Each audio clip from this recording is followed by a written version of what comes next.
Looking for a cosmic adventure like no other? Zatswan, Multiversal Guardian is a high-stakes comic book journey through the multiverse with stunning art and an unforgettable hero. Get your copy today in ebook and paperback formats. Link in the description. Hello everybody, comic creator Neil Allen here, the creator of Zatswan Comics. And I have a page of Zatswan I'm inking up in front of me. We're going to want to get in some energy ores around these characters. And they're going to be all different colors, so we're going to want to get some colored ink to do that. And while we're doing this, I am going to answer rapid fire questions about my comic book Zatswan. So last time I did these questions, people seemed to like them. I talked about rapid fire questions just about creating indie comics and being an indie comic creator. And this time I'm actually going to talk specifically about my own indie comic. So before I get into some of the questions, I do have some thoughts about that. So the ink I'm going to be getting in is going to be waterproof calligraphy ink. I keep my inks and some of my paints in these airtight seals here. The reason is because you tend to have these first of all, these supplies cost a good deal of money, and you tend to have them for a long time, and you don't want them to evaporate on you or to dry out or anything like that. So I keep them in airtight seals to prevent things like that. And here we go, we'll take a red. So about this, so one of the things I've noticed is that I talked about indie comic creators and just indie creators in general complaining a lot in that other indie comic creator video I did, the last one I did. Here's a green. And one of the things that they run into sometimes is they'll get an audience of people. First of all, building an audience itself is pretty tough, right? It can be blue. Sometimes people get lucky, but I wouldn't count on that. This is a purple. We could try it. We're actually gonna want a pink one. This purple might suffice. We'll see. If not, I have other inks that I could use. And I think that's all we really need. Aren't we missing a color? We're missing a yellow. I don't have a yellow of this. Really? There's not a yellow in here? It's actually kind of surprising. Oh, I think this gold you can use as a yellow. Okay, we'll take that out. So, it's hard enough to build up an audience, but then sometimes people do, and they end up building up the wrong audience. So, for example, I'm into promoting my comic Zatswan, building an audience for Zatswan, right? And ultimately I would like to build up an audience of people that is interested in my work for Zatswan. Now it's probably easier to build up an audience, I don't know, say doing drama videos or something like that. Actually, it's not probably easier, it is easier, but ultimately, are those people going to be Zatswan readers? I can't count on that. Maybe the minority of them. So I like to talk about my comic book Zatswan, and one thing that I appreciate is that when I do, people are actually, at least to me, it's a little surprising. They're surprisingly actually interested, and they show up for that. So we're going to do another Zatswan video, Zatswan in particular. I haven't done one in a while. So let's get into some of these questions. And I don't know what these questions are going to be. Let's start with blue. I don't know what these questions are going to be. I haven't let's start by shaking this up. We get just this is pigmented ink. We want to make sure that the the ink, the pigment is mixed in there well with the liquid. Okay, and we're going to pull out, we have 3 Kolinsky Sable brushes here. We're going to take the size 2, which is the smallest one. I don't know what these questions are going to be. I haven't rehearsed any of this, so we'll just see what happens. The first question is, what is Zatswan in one sentence?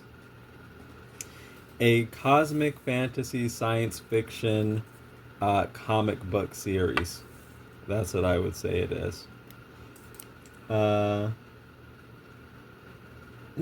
Okay, moving on. What feeling are you trying to give people when they read it? Well, obviously. Okay, we're going to open this up. Maybe we should test it out on a scrap piece of paper first, just so we know exactly the color. Like, I have used these before, but obviously I try to give people various feelings as they read it. Sometimes I'm trying to give them a feeling of confusion, sometimes a feeling of overwhelm. Like for example, like here's what this looks like, by the way. Calligraphy ink. For example, I was doing Zatswan, and somebody was reading it, or somebody was reading Zatswan, and they actually gave a criticism of it. They're like very early into the book, and they said like the pace is frantic, and like it. That's a nice color. We could use that. The pace is frantic, and it kind of goes from thing to thing too quickly. So I understand that, right? The thing is, that was completely intentional at the very beginning of the comic, because what happens at the very beginning of the comic is the characters AC and Marlene get essentially alien abducted. They start off in basically this basic kind of scene where they're on a bus, and then they get like abducted by tesseracts. So I did get some criticism, like this isn't a general criticism, it's just a criticism of a particular person, where they're like, it's like kind of,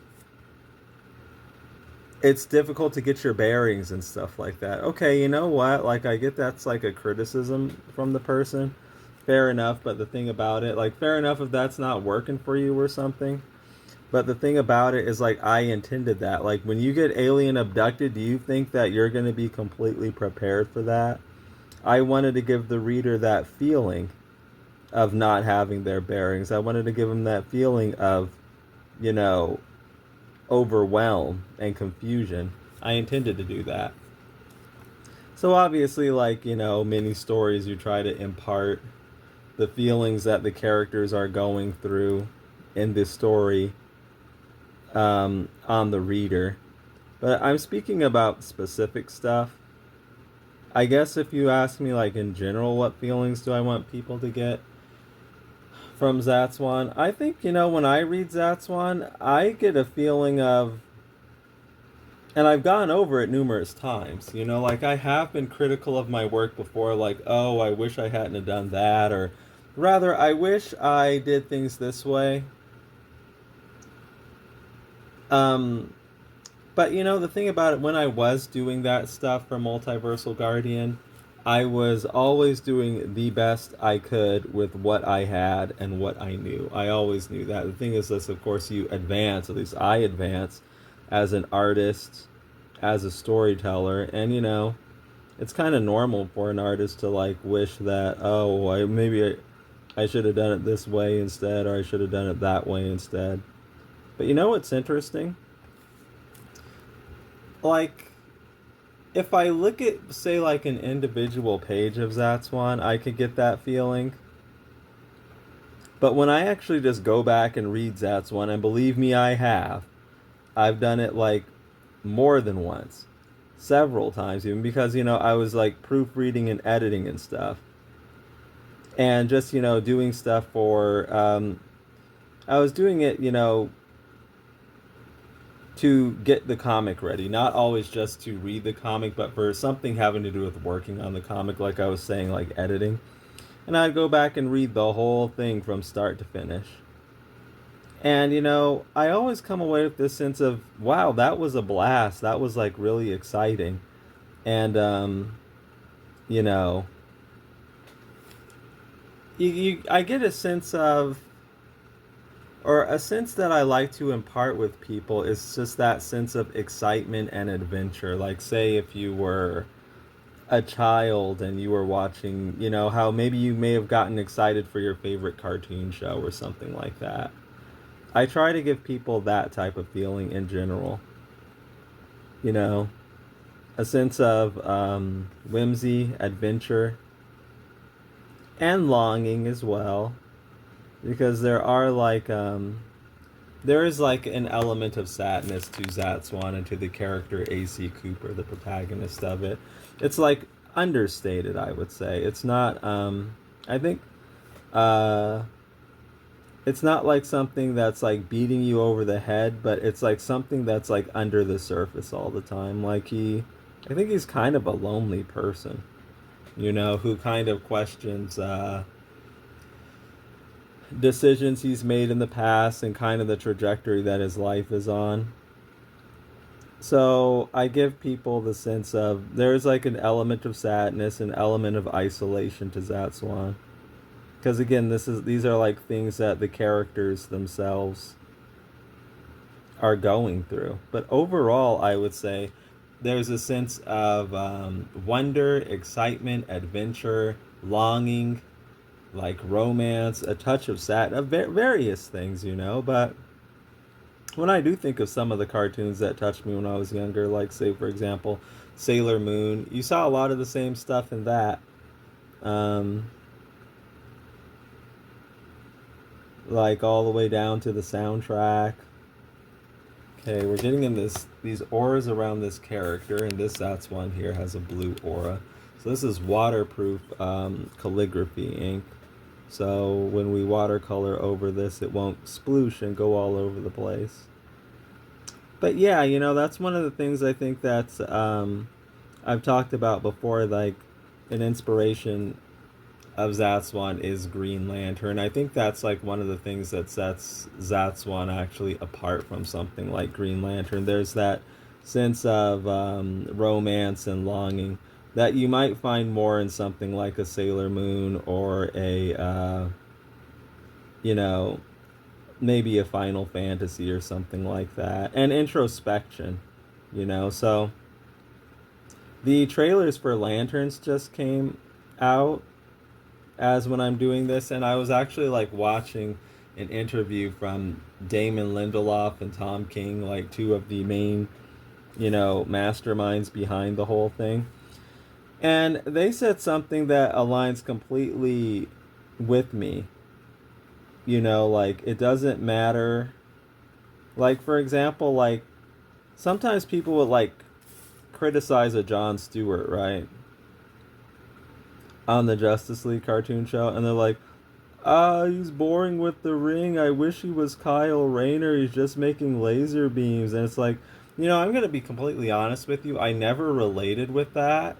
Because, well, yeah, the powers of Green Lantern are awesome. For one thing, I really do like laser beams. I liked what John was doing, like being the Force Blaster dude on the team. I just loved everything there. I think I've said this before, I didn't need a Stegosaurus. But what they said is that, yeah, the constructs and powers and stuff are cool, but if you don't care about the characters, none of that matters. So they were like, we got to get people to care about these characters, Jon Stewart and Hal Jordan in this show. That's our, that they're like saying like that's our prime objective, not like that's their main focus, getting people to care about them instead of getting wrapped up in just lore and aliens and powers. First and foremost, they wanted people to care about the characters. I actually have that type of viewpoint as well. So like introspection, that's like something I would say that sets Zatswan quite apart from something like Green Lantern. Like I want people to care about my characters. I want people to care about their relationships. That's the important thing. Like who's got the biggest feet? I mean, I don't mean actual like feet like the body part, but like comic book superhero feet. Here's our blue. I think you can see it a bit in camera.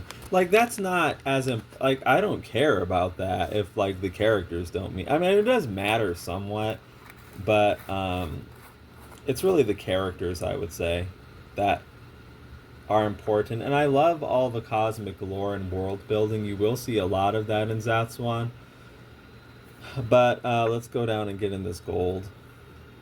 She's a yellow one.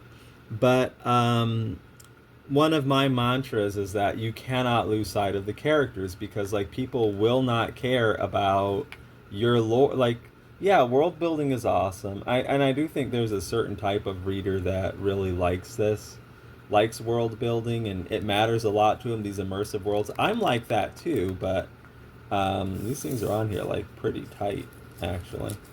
I think the gold looks pretty interesting when you it's kind of okay, so it's kind of dangerous how tight these things are, because you could open it up and could go sploosh like something weird. So I'm trying, you don't go fast or make any like abrupt moves. Okay, here's our gold actually. Yeah, looks, I didn't shake it up actually, maybe I should have done that. Yeah, I think I'm gonna close it up and shake it up. Don't make sudden movements like when you're dealing with wet media. That's one thing I've learned. So shake, shake, shake, shake, shake, shake, shake, shake, shake. Okay. But yeah, basically, what feelings are you trying to give people when they read it? Oh, you know, a feeling of like, say you're, when you were a kid watching your favorite cartoon show. I guess that's like a, and you know, I've gotten comments like that Zatswan makes people who are like adults feel like they're kids again. I was actually, I don't know, I think I just kind of do that naturally, just the way I write, the way I do things. Okay, so here's our gold. We'll use it for yellow, and it should work out okay. Why, next question, why did you make A.C. Cooper the center of this story? I think I maybe know what this question is kind of getting at, but why A.C. Cooper the center of the story? I mean, that's an interesting question. Like, why not say a Marlene here? Why not this? Oh, I accidentally hit like something on my phone and it stopped recording, so I had to start it up again. Okay, we were talking about why A.C. Cooper is the center of the story. Well, yeah, everything. Okay, so here's an interesting thing, okay? Like, I was talking about Green Lantern, and I have learned a lot about Green Lantern. Or I've learned a lot from Green Lantern, I mean to say. And one of the things, like, you might like it, you might not, but Green Lantern, it seems to me, it doesn't seem to rely on any particular character. Like, that's one of the things about it. It, like, can be multiple characters. Like, there's no one character. Some people try to act like there is, but obviously the proof is in the pudding and there really isn't. There's no, like, one character that is, like, necessary for Green Lantern to function. No, you can do Green Lantern without Hal Jordan. They've done it before, like on Justice League. He's not. They did it before with Alan Scott. They did it with Kyle Rayner. So there's too much evidence out there that you simply can. So I wanted I wanted the type of character that was like Superman, like Clark Kent. You need this guy to do this thing. You know what I mean? And so I wanted the thing to revolve around a specific character. That's why A.C. Cooper and that character is A.C. Cooper. There are other important characters here, but I wanted that definite central protagonist. I thought that's how I wanted to do it. So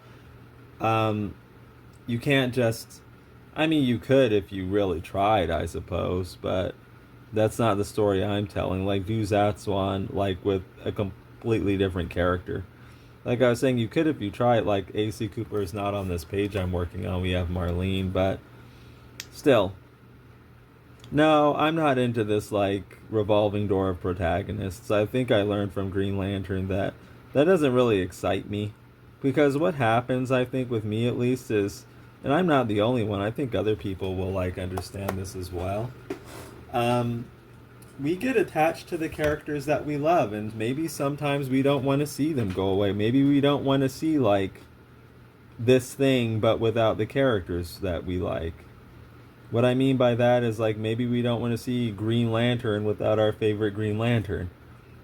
And that's kind of, you know, one of the things I learned, and that's what I'm like. I get attached to my characters, and I don't want to see them go away or compete with like other versions or something like that. I'm not into that. And I don't think you can put another version of the character in that spot and I'm just going to be completely happy with it. That's not like, there's nothing weird or wrong about that. I think that's just how a lot of people are. They get attached to the versions of the characters they like. So with Zatswan, no, Zatswan is AC Cooper. You don't have to worry about AC Cooper really like going away. No AC Cooper, no Zatswan. That's the way I kind of see it. Okay, let's clean off this gold. And we got in her aura. Okay, what's the next question? What does AC want at the beginning of the story? I think at the beginning of Zatswan, and honestly, you can read a free sample chapter on my website, zatswan.com. So you could read the first full chapter, and you could literally see, like for free on my website, and you could literally see AC at the beginning of the story. Okay, let's take this red here. I have a red here. We're going to shake it up. And yeah, that airtight seal works really well because these inks are completely liquid. Like what can happen is like they can really just dry up and the pigment is still in there, but like the liquid is not. And you can restore them by like adding distilled water and then just stirring everything up and mixing everything up. But okay, so the thing about that, you're not necessarily adding the same pigment to water ratio that this was sold with. So you might end up like watering things down or something like that. It's best just not to do that unless you have to, or it's best to prevent them from drying up, is what I'm saying. So that's why if you get, and ink can be expensive, you know, like I do collect inks. And the thing about it is, like, I've had these just these calligraphy inks for years and years. A little bit goes a long way. So you're spending your money on these things, and you want to preserve them and keep them. So it's worth like getting airtight containers for them. But going back to AC Cooper in the beginning of Zatswan, his life, he's not satisfied with it. He's like not doing well academically in school because he just got behind, and if you like get behind, it can be like difficult to catch back up. And you know, he also made some bad decisions, like as it pertains to that, just not being as responsible as he could have been. Okay, now this character's red. These are nice inks. I really like the colors we're getting from them, the vibrancy. And, you know, things aren't going well for him, and he's kind of sad about that. You know, so he's looking for just kind of purpose. He's looking for something that works for him, that he can feel good about. So, like, if college isn't going that well for him, then, you know, he's kind of looking for that thing that will give him his life some purpose, give him some sense of belonging. Like I did intentionally make it so you don't see him with like any connections, really. So, you know, he doesn't necessarily have strong connections with anybody. I guess he's just kind of, you know, coasting through life and just doesn't feel fulfilled, which I think is actually something that people can relate with. So I guess he's just looking for that thing or that person that gives his life meaning. You know, he hasn't found it, and he's not very happy. Or so it seems. I mean, it doesn't come across like I said, this stuff is kind of understated.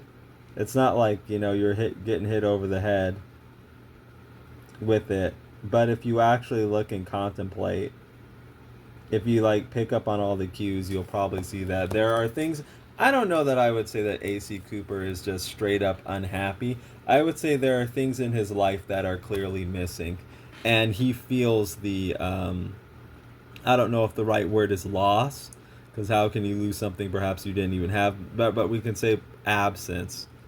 Uh, he feels that, and somehow, in some ways, he just doesn't feel particularly fulfilled. So he's looking for that fulfillment, I would say.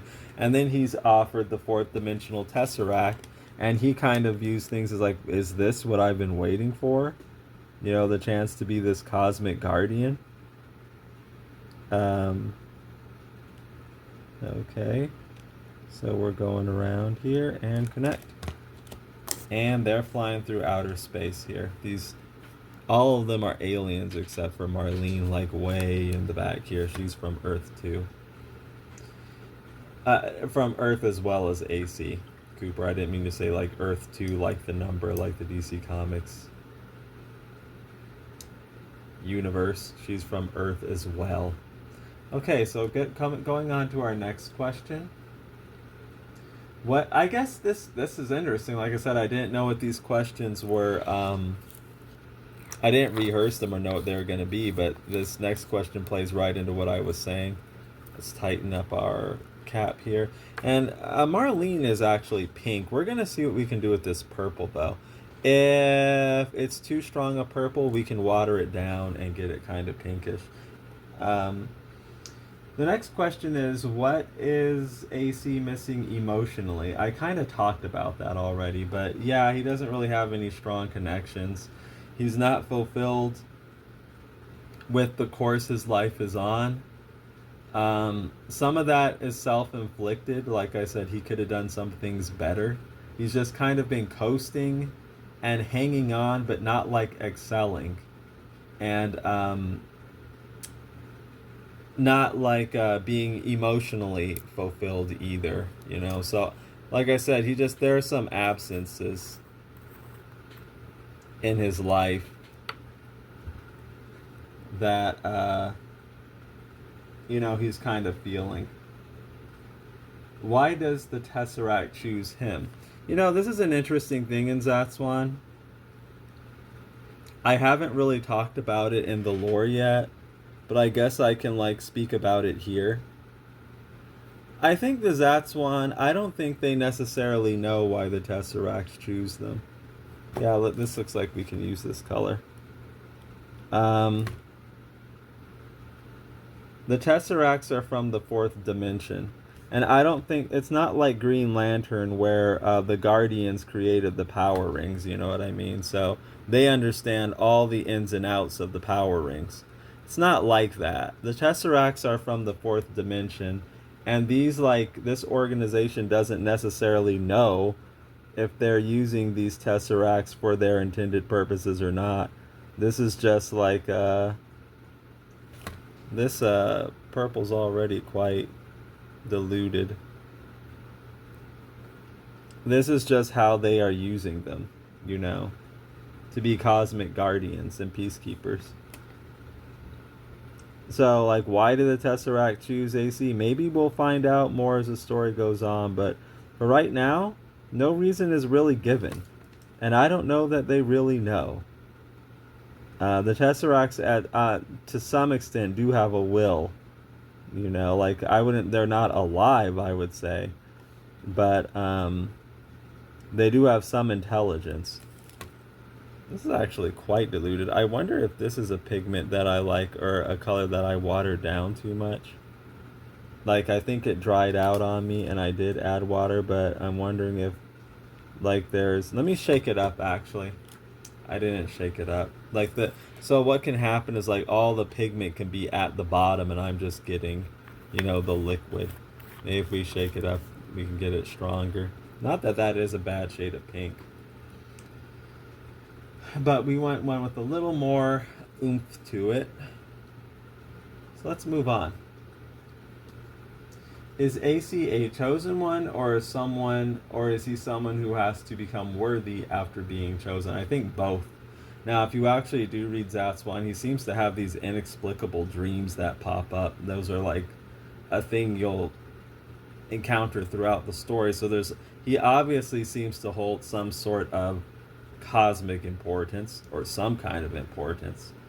But at the same time, I think that he also has to, he has a lot of learning to do along the way. Okay.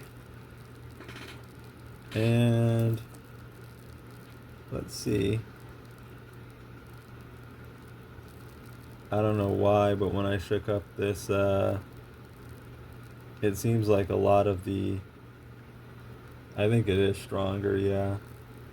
Yeah, it's quite a bit stronger. It needed to be shaken up. Huge difference. So the pigment was like sitting all the way at the bottom, or wasn't mixed in well. Okay.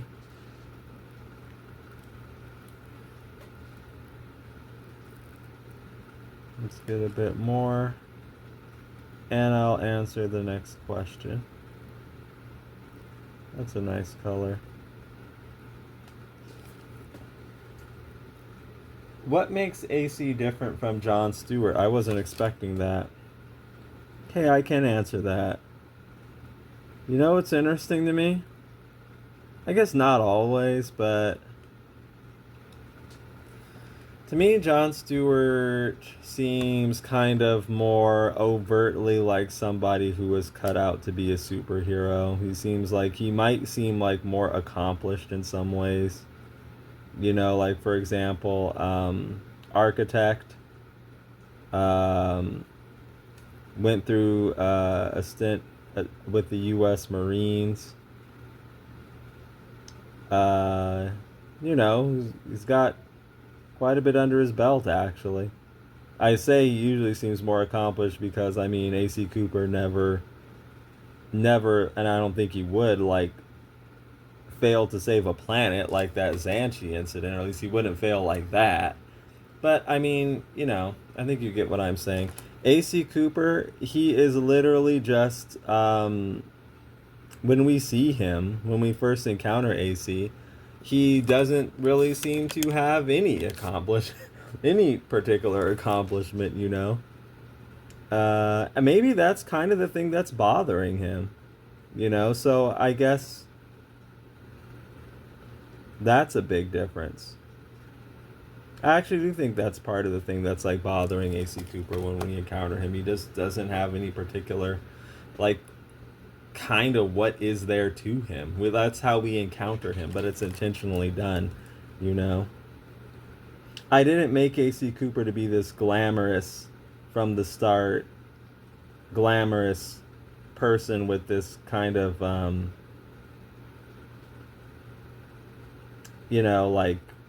I guess glamorous is a word, but glamorous background, you know what I mean? He's a television reporter, or he's a Hal Jordan, a test pilot. No, we don't even know what he is. I guess he's a college student, but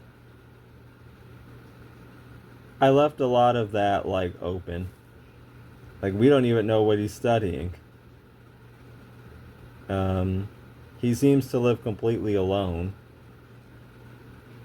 Whatever it is, though, whatever's going on, the reason why that is the way it is because whatever the case may be with AC Cooper, it's not important to him. So I didn't feel the need to go into the minutia of that, It's not I'm not saying those things aren't important, but to him, it's not what's giving. There's something missing, and it's not giving him that fulfillment. So whatever he's doing for money, whatever he's studying in school, those aren't. They're important in a sense, but I guess for him, they're not as important as perhaps they should be. Maybe that's one of the reasons why he's not excelling. So one of the differences with Jon Stewart, I would say, is that AC Cooper, Jon Stewart seems more accomplished in some ways, being a U.S. Marine, and also an architect. though that's one of the ways in which they're different. I mean, there are plenty of other. For example, what are some other ways that AC Cooper and Jon Stewart are different? Here's a big one that's like not necessarily in the story, but it kind of goes back to some of like what we were talking about earlier. AC Cooper is actually the center. Okay, do you want to know? I can kind of like give you some. Like, if you read Zatswan, you'll pick up on this, right? So, all this stuff was done intentionally with AC Cooper, not seeming particularly accomplished. Here's our green. I am shaking it up. So, some of the reasoning for that is if you read Zatsman, you'll notice that he has these like inexplicable dreams that pop up throughout the story, right? If you put them together, you'll see that AC Cooper is actually, or the person he's dreaming about who looks like him, the person who he's taking the role of in these dreams, is actually like incredibly accomplished, like maybe like the greatest guy ever or something like that. Um, I'm not going to give too much of the story away, but yes, he perhaps AC Cooper doesn't know what to make of these dreams. Here's the green calligraphy ink. Are they another life? Is this the future? But he has the dreams with this where he's married, it seems, or in some kind of committed relationship with this blonde woman who looks just like a character, Ala Kazona, that he encounters in the story. Like, as the story goes on, he doesn't know Alakazone at first, but he encounters this girl that looks exactly like this girl he had been dreaming about. That's like one of the hooks of Zatswan. So in the dreams, like AC Cooper, he's dreaming of this guy who's completely got it made. It seems like you're this grandee of some form. You're married to this beautiful, beautiful woman. You're like a prestigious person and all of that. So perhaps it's coming across in some past life that AC Cooper, the character, could have been like the greatest guy ever. You know what I mean? And then in his current life, yes, it's intentionally done that he's clearly not. You know what I mean? He's clearly like, it doesn't seem, and he sees this in his own view of himself too. Not a particularly accomplished person.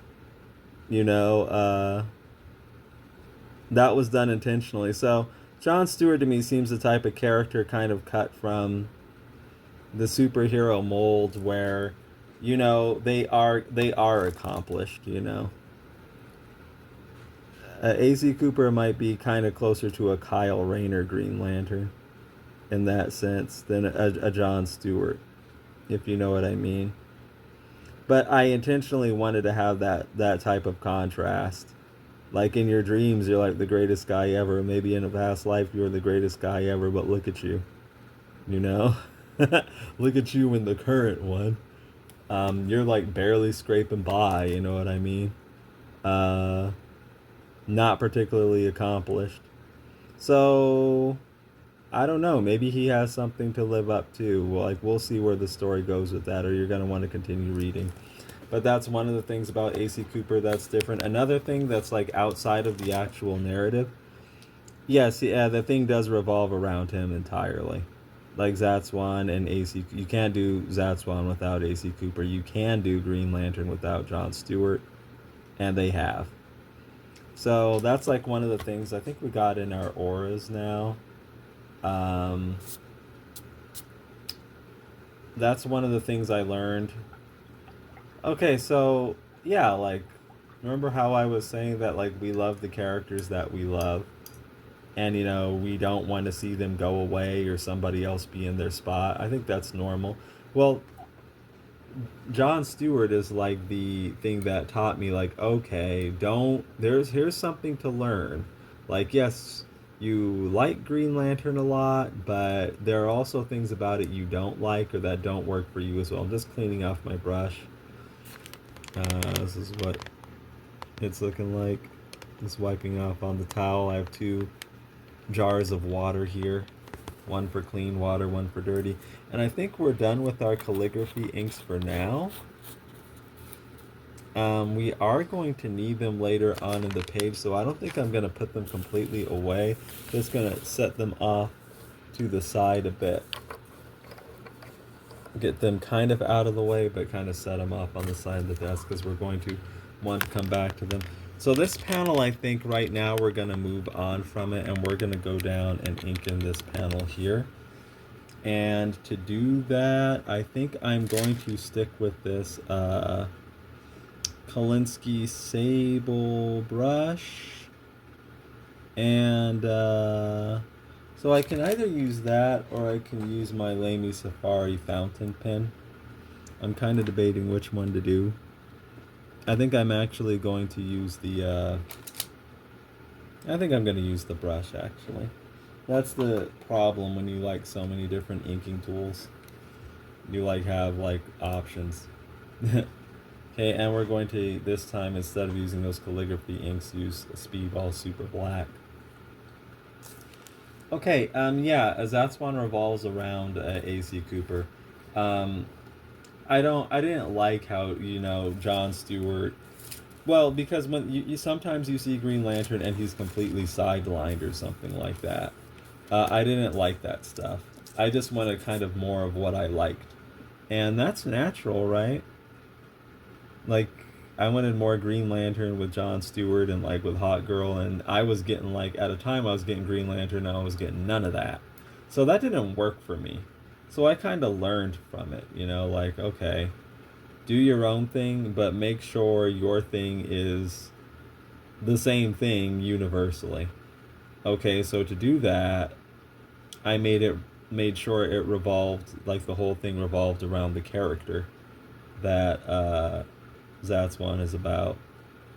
So that's a difference between like A.C. Cooper and Jon Stewart. Zatswan actually completely revolves around A.C. Cooper, whereas so the Green Lantern doesn't completely revolve around Jon Stewart.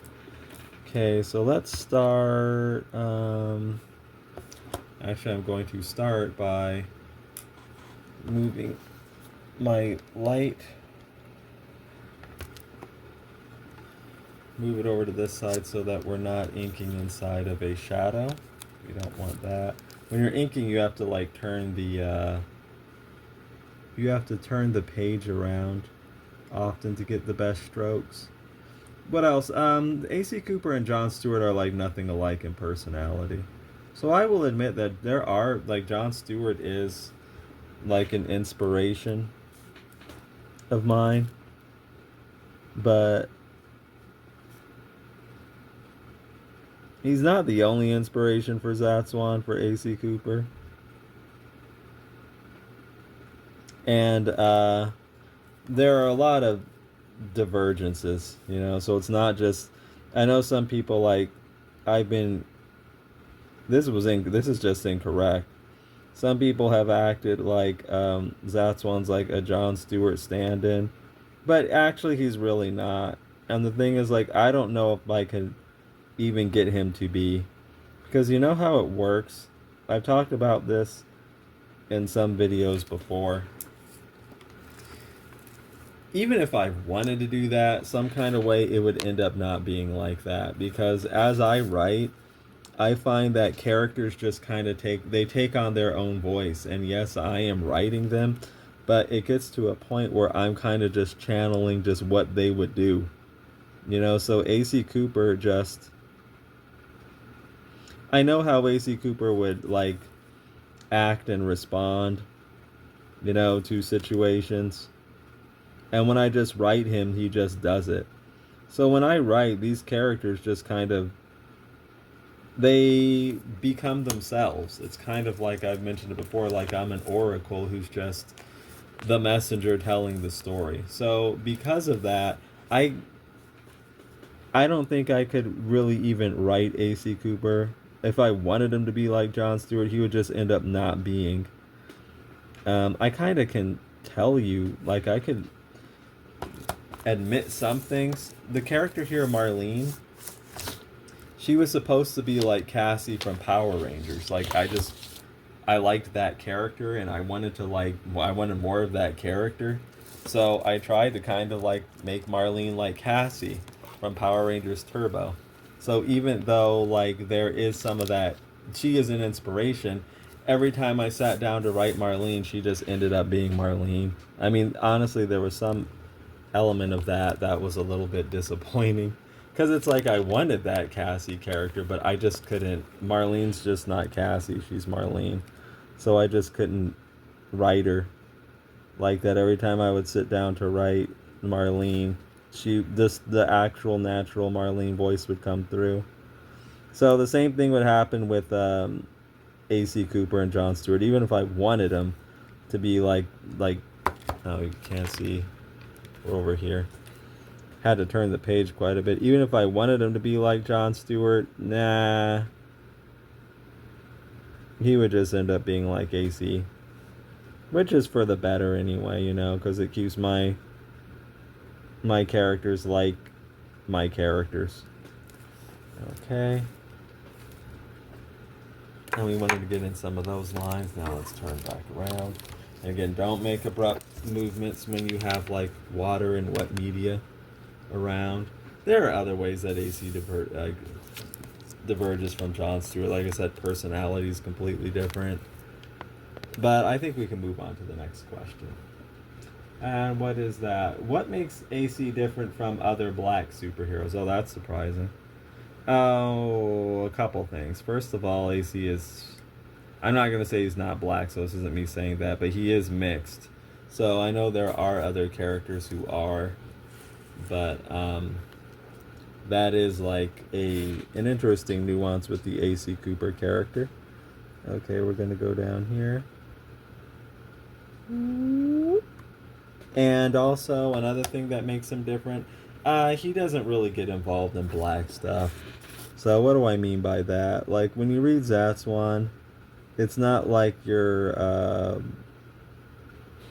watching a Ryan Coogler film or something like that. Like, basically, essentially, I'm not making any kind of quote-unquote black statement with AC Cooper. And honestly, with all these other superheroes, you almost always find that.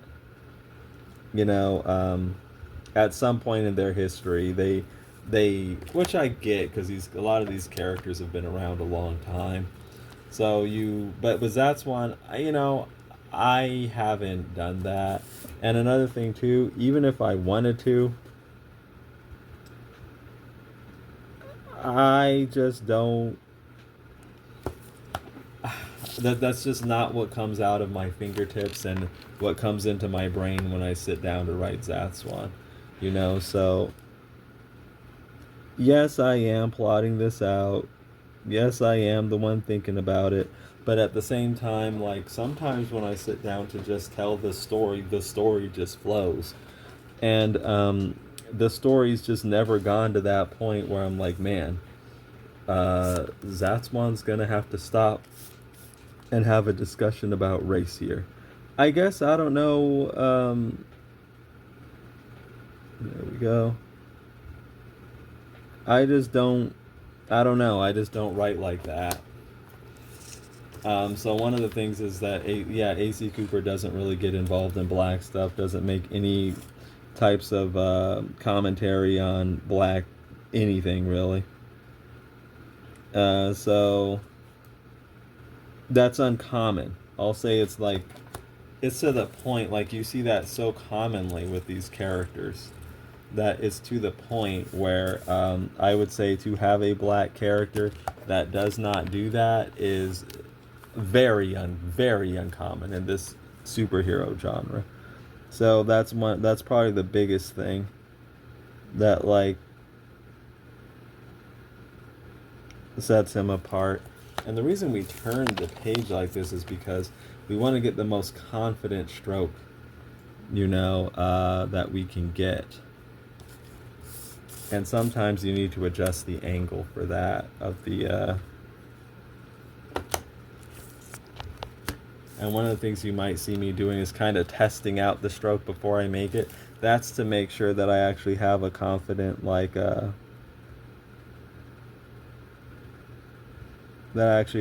confident angle, you know.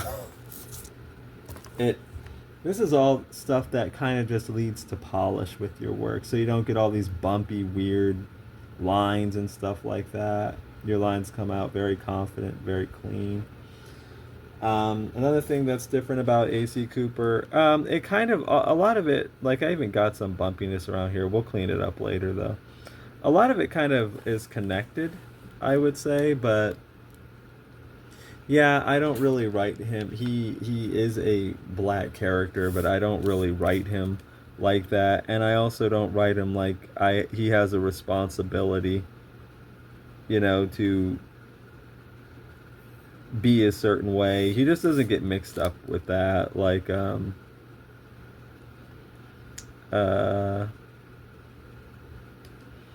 I remember like just kind of in recent history where I was like accused of, oh, you want white validation. You're putting your character with a white woman.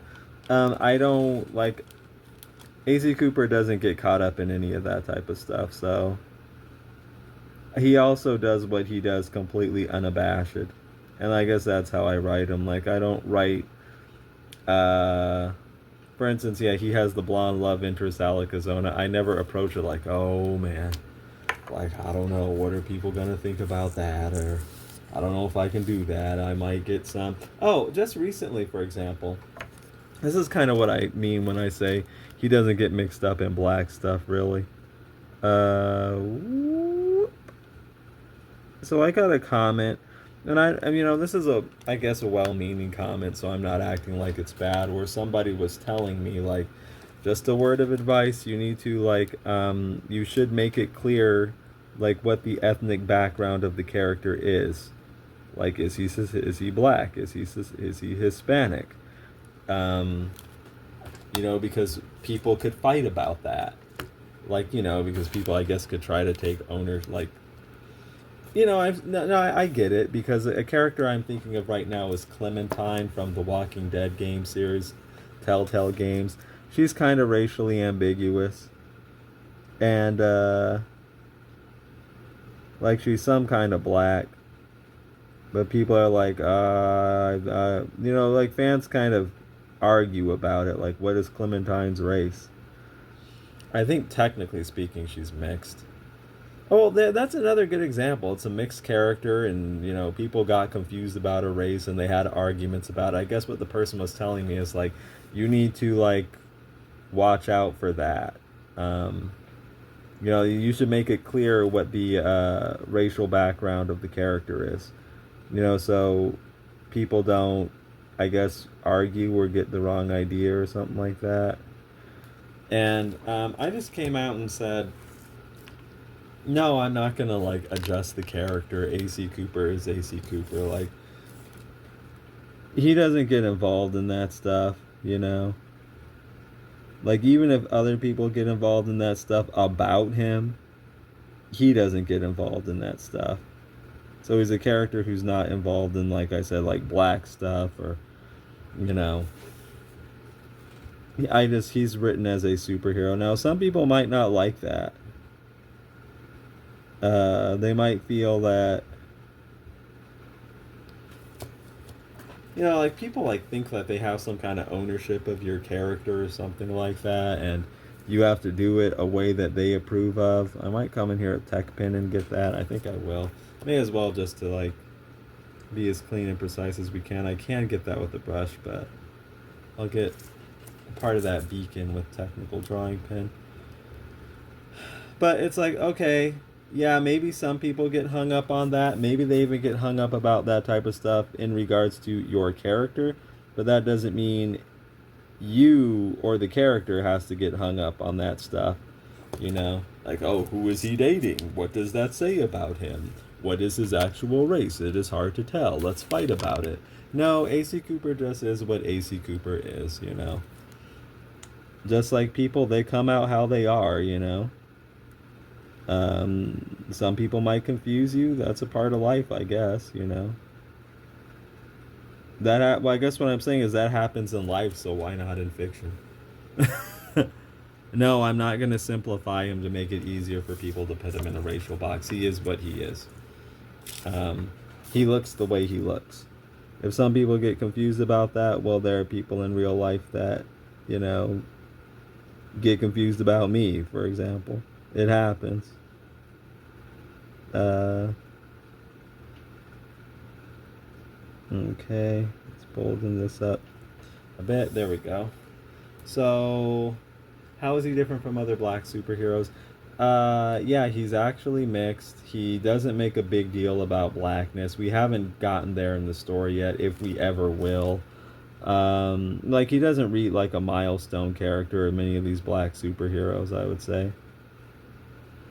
And I actually think my actual take on that is it's quite refreshing. Uh,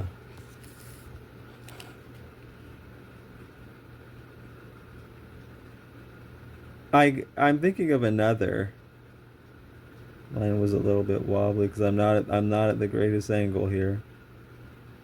I'm thinking of another comment that I got where the commenter was saying that, I think it was a while back. Like, I think the topic I was discussing is like, do black writers write black characters better than white writers, or should if there's a black character, should they be written by a black creator? And I remember, like, with that DC so white thing that was going on, that was an issue too. Like, we want more black characters written by black creators. And I remember somebody, and I appreciate, their honesty here. They came out and said, like, actually, I get a little wary when there's a black creator working on a black writer, because and I do believe this commenter is a black person, by the way, because, like, the likelihood of them trying to make it some kind of black screed, like they go on and about all this black stuff and usually all this struggle, the likelihood of them doing that is like way higher, or the likelihood of that happening is like higher when you have a black character written by a black writer. And speaking of that DC so white stuff, so recently they announced, like, the Vixen will be getting a comic book written by this black woman, and, like, one of the first things they lead with is, like, Vixen will be exploring the African diaspora. And I'm like, okay, so there you go, like, they, like, make this like in particular a black thing. And I'm not saying that always happens, because honestly it doesn't, but it does happen a lot of the time. My particular view on that is, yeah, so Zatswan, you're not gonna see anything like that from him. Like, we're doing Zatswan, and suddenly it's gonna be black this or African that. No. You never want to say never. Like, I don't necessarily want to limit myself, but I will just say I haven't done that, and there's nothing on the horizon for that being done. So if you're looking for that, like, for example, the Ryan Coogler treatment or something, nah, I'm not really the guy to, I don't know. I was going to say I'm not really the guy to do that, but I guess I could if I had to. But just looking at my own work, I tend not to. Why? It's not that, like, I'm running away from anything. It's like that's just when I sit down to write, that's just not what comes out. Just not interested in that, or interested enough in it, I guess.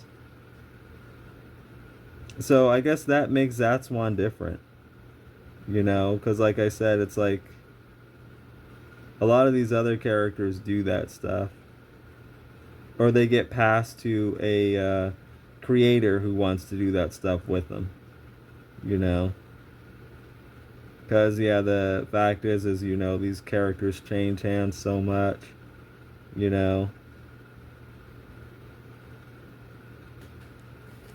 Okay, getting in that hand. And I think we'll get the outer edges in with this brush, and then we'll come in with dip pen and technical pen and ink up, like, the inner parts of the character. So those are some of the main ways that AC Cooper is different from other black superheroes. He has the white presenting blonde princess love interest, and that is done. I guess what I was saying is that that is done shamelessly and unabashedly. Like, as I have learned just in recent history, not that it's any surprise to me, there are people who have feelings about that. Well, they can have feelings about that. I'm the type of guy who's like, no, this is what you're getting from this character. And I'm the type of guy who doesn't like feel like, oh, I need to explain. I don't need to justify that. You know, that's just what you're gonna get from this character. Like, take it or leave it. But I don't have to justify that, explain that. Some people will feel a way about it. Um, okay, so when you get these corporate characters, like a Jon Stewart or whoever, I think there are some good things and there are some bad things about them. I guess the good thing about them is that they kind of sort of go on forever, although that's not necessarily a good thing in many respects. Like, it can be a bad thing. But one of the things is in going on forever, like I was saying, they pass hands so much. So you could love what somebody does with one of these characters. This isn't a good angle. Or you can, like, not like another take, you know? So,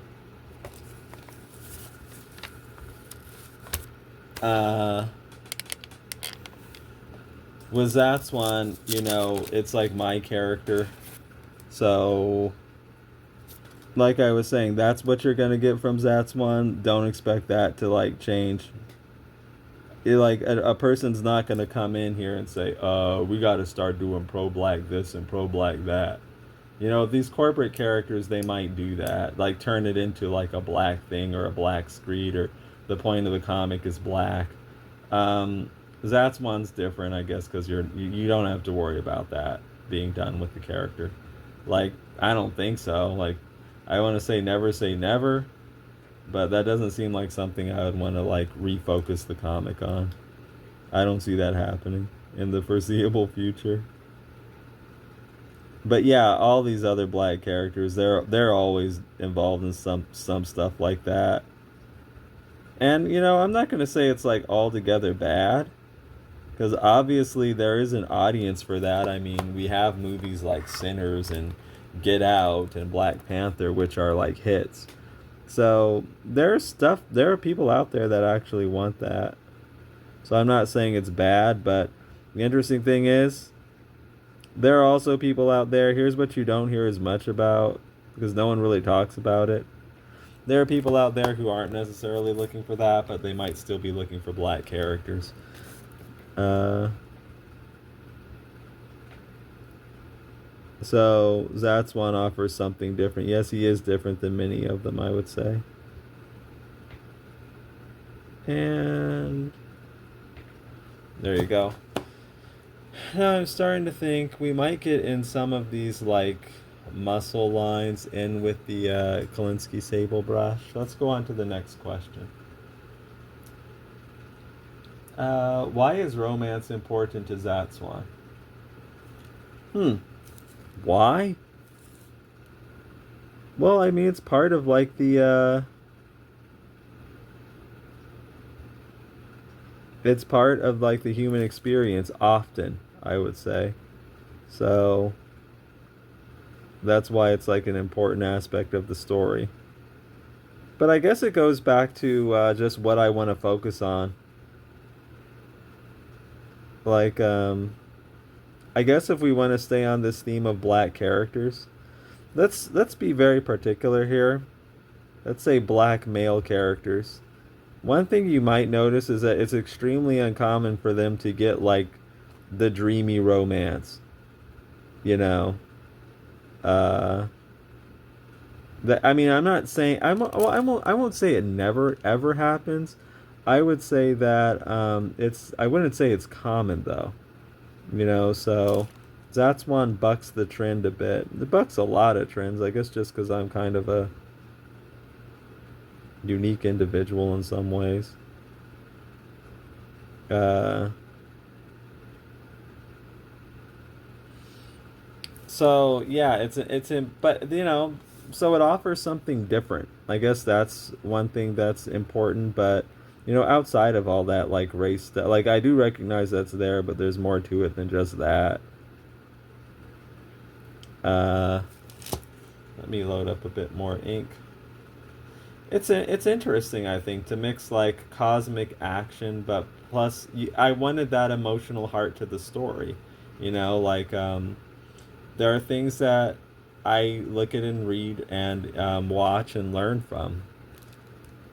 Things that I like and even things I don't like. Like I'm not a big fan of Jeff Johns' Green Lantern comics, but I do learn from. Like I think one thing you're missing is that emotional heart to your story. You're missing the heart of the story. I guess the heart of his thing is like the relationship with Hal Jordan and Sinestro. Um, so I guess there's something there.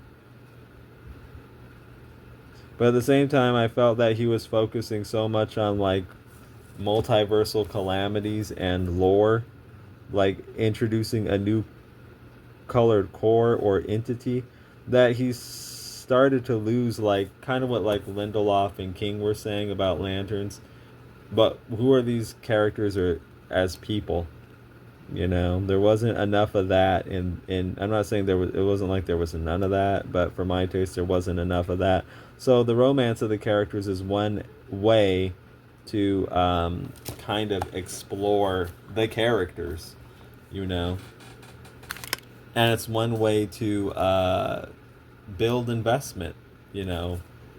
One way to do that, you know, people really care about their ships a lot, even if they want to act like uh, you know, romance isn't that important to this medium sometimes.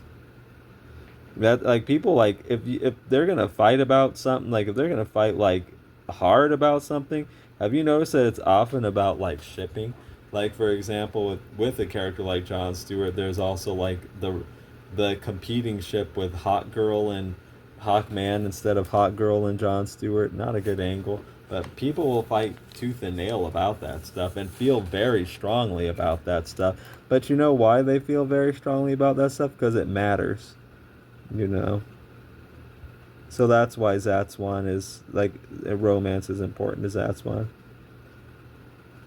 More of the reason, at least. But let's move forward.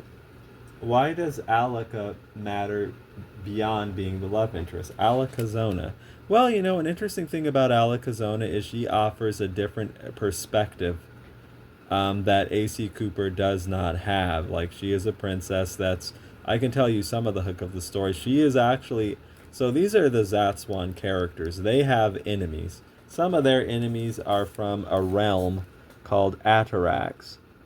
Now, Atarax is where Alakazona comes from, and it's not just that she comes from Atarax, she's actually the princess of the whole thing.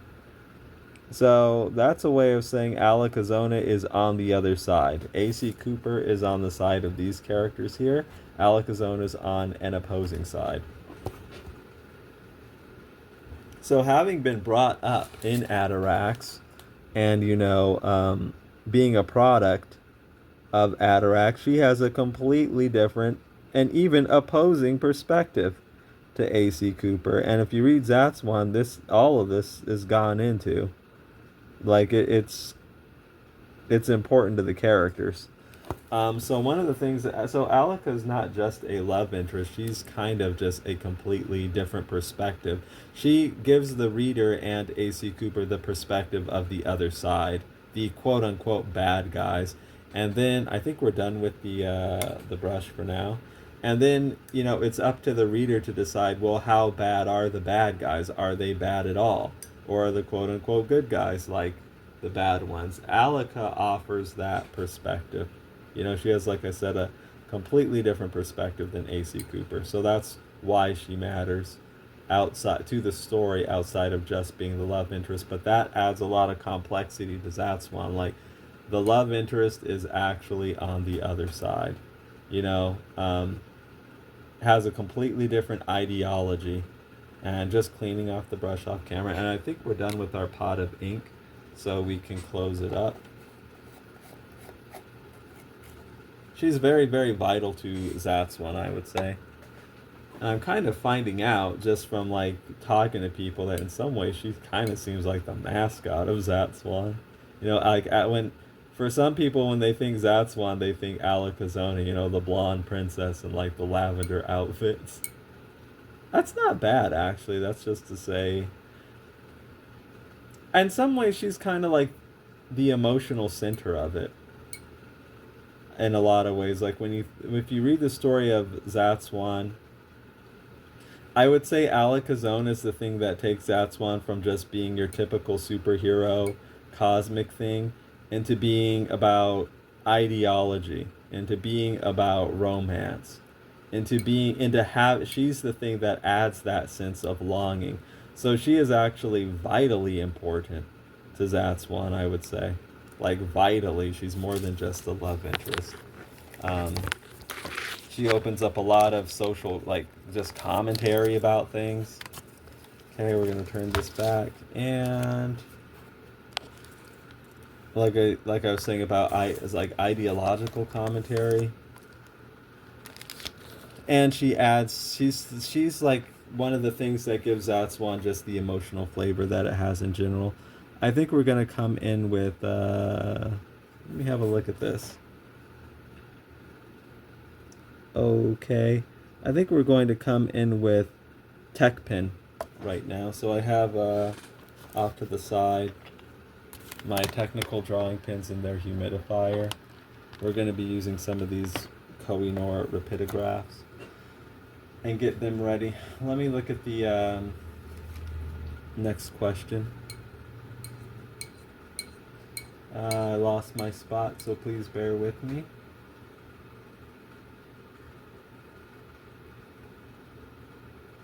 What does Aleka see in AC that he may not see in himself? So we're talking about like the two main characters of Zatswan.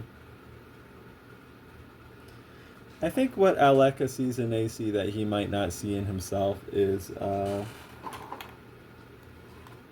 you know, putting the cat back on this, thinking about the story of Zatswan. AC Cooper, I think, is a little hard on himself. Remember how I was talking about, like, how he sees himself, and he sees himself as not particularly accomplished, and this and that.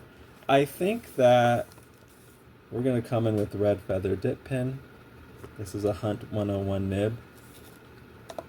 In a lot of ways, AC Cooper is more judgmental about himself than perhaps even some others are. So what Aleka sees in AC Cooper is someone who's very courageous, very brave, has a lot of positive traits, you know, like loyalty, integrity, warmth and kindness, and also someone who sees her beyond just her station, but who actually sees the person. So he doesn't just see, when he looks at Aleka, he doesn't see just the station. He sees, because remember I told you she was like, she's the princess of her realm. He sees not just the station, but also the person. Alakazona is not used to that. She's used to people trying to control her, use her. They want something from her. Or, you know, she just has a duty she has to fulfill. She's not used to being treated like a person outside of her station. I'll say something like that. She's in princess mode basically 24/7. So, from her point of view, AC Cooper, that's not even what's important to him. I guess that's the interesting thing with Alakazona. Like, for everyone she deals with, her being the princess is kind of like, they deal with her through that filter, you know? So she just has to be that all the time. Yet she's finding out that with AC Cooper, that's not what's important to him in regards to her, you know what I mean? He actually values and appreciates her as a person, regardless of her status, regardless of her station. And interestingly, in dealing with her, as he continues to deal with her, he doesn't even seem to regard that she's a princess all that much. Kind of, I'm just saying, like, it doesn't matter to him. So that's really unique to her. That's like one of the things that draws her to him. And weirdly enough, I don't think he even like sees or notices this stuff. But in her mind, she definitely does. So she sees things in him that he doesn't see in himself. Like, he doesn't even see that he's offering that to her. Really, like, it kind of goes over his head, I would say. But to her, it's like it's something that she cherishes and it's valuable to her. Okay, okay, what's up with you? You don't, I see this, let me wash this thing off. It wasn't giving me good lines. Like, that's why if I was like kind of seeming like I was, some of the stuff I was saying back there was stunted, because like part of my thought was on like, why am I struggling with this dip pen right now? It's not like the ink wasn't flowing as well as I wanted it to. Let me just clean it some. Okay, let's move on with the questions though. What does AC see in Alika? Well, the interesting thing I kind of talked about, he just sees the person. You know? She's not used to that. He just sees that this is a person that I like regardless of her being a princess. Like, she can either be a princess or not. That's kind of his view, you know? Whereas, like, okay, this is flowing much better. I guess, like, it cost me to get some lines up here I wasn't, like, the most pleased with, but it's not, they weren't terrible. Like, that is uncommon when you think about it. Like I said, most, Alika's always used to people dealing with her through that, filter of her being a princess. Like, always, like, her whole life, that's just the way it is. It's not like, it's incredibly unusual for her to come across somebody who's like, doesn't matter to me if you're a princess or not, you know. And how he, and that comes across in his interactions with her.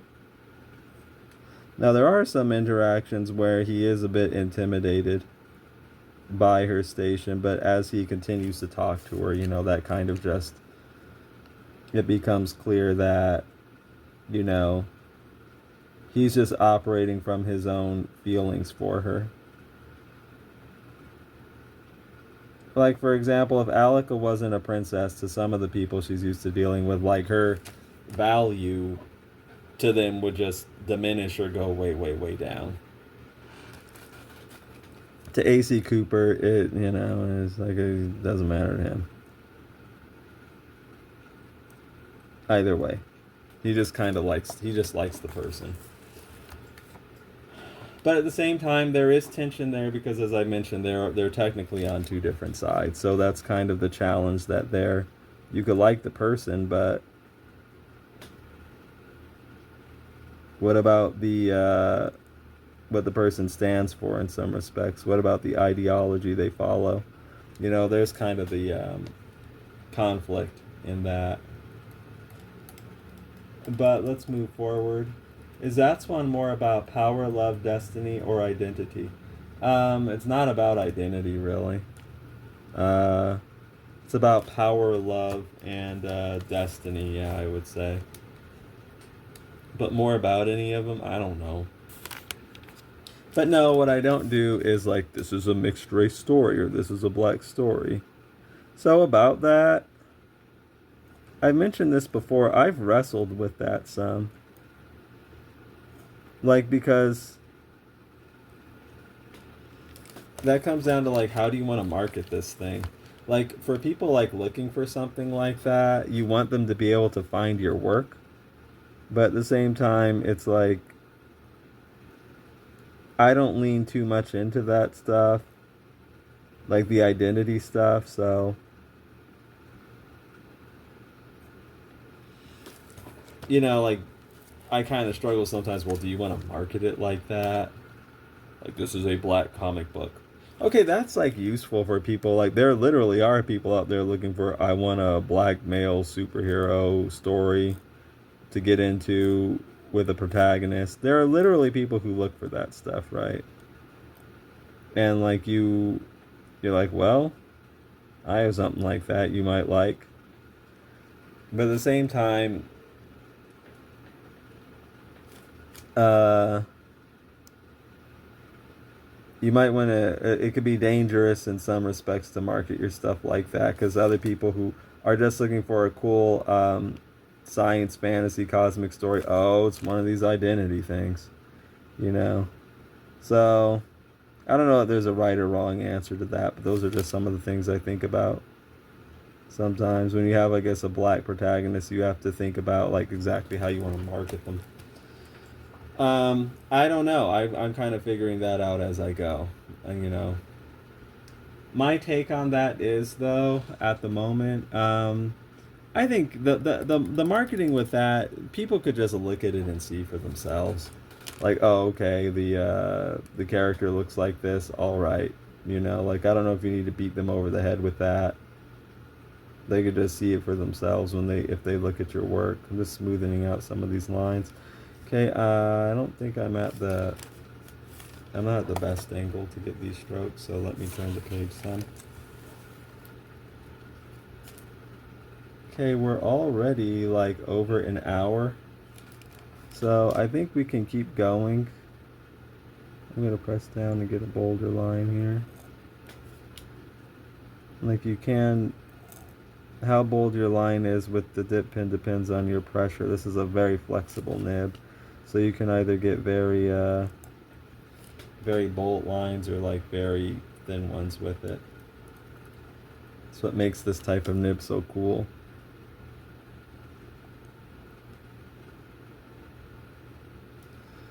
Okay, let's continue on with the questions. Why did you want Zatswan to be cosmic instead of street level?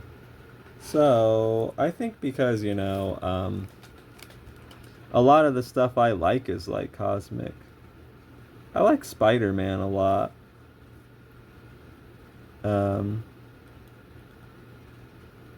I like Batman. Like, who doesn't like Batman? I guess some people do. I wouldn't say I was ever like a total Batman fanatic, but I've always liked him. Spider-Man I have been a fanatic for. So I do like street level stuff if it's done really well. But I kind of just like letting my imagination run. I feel like I could let my imagination run wild more, doing cosmic stuff. I don't know, it just suits me. I like it.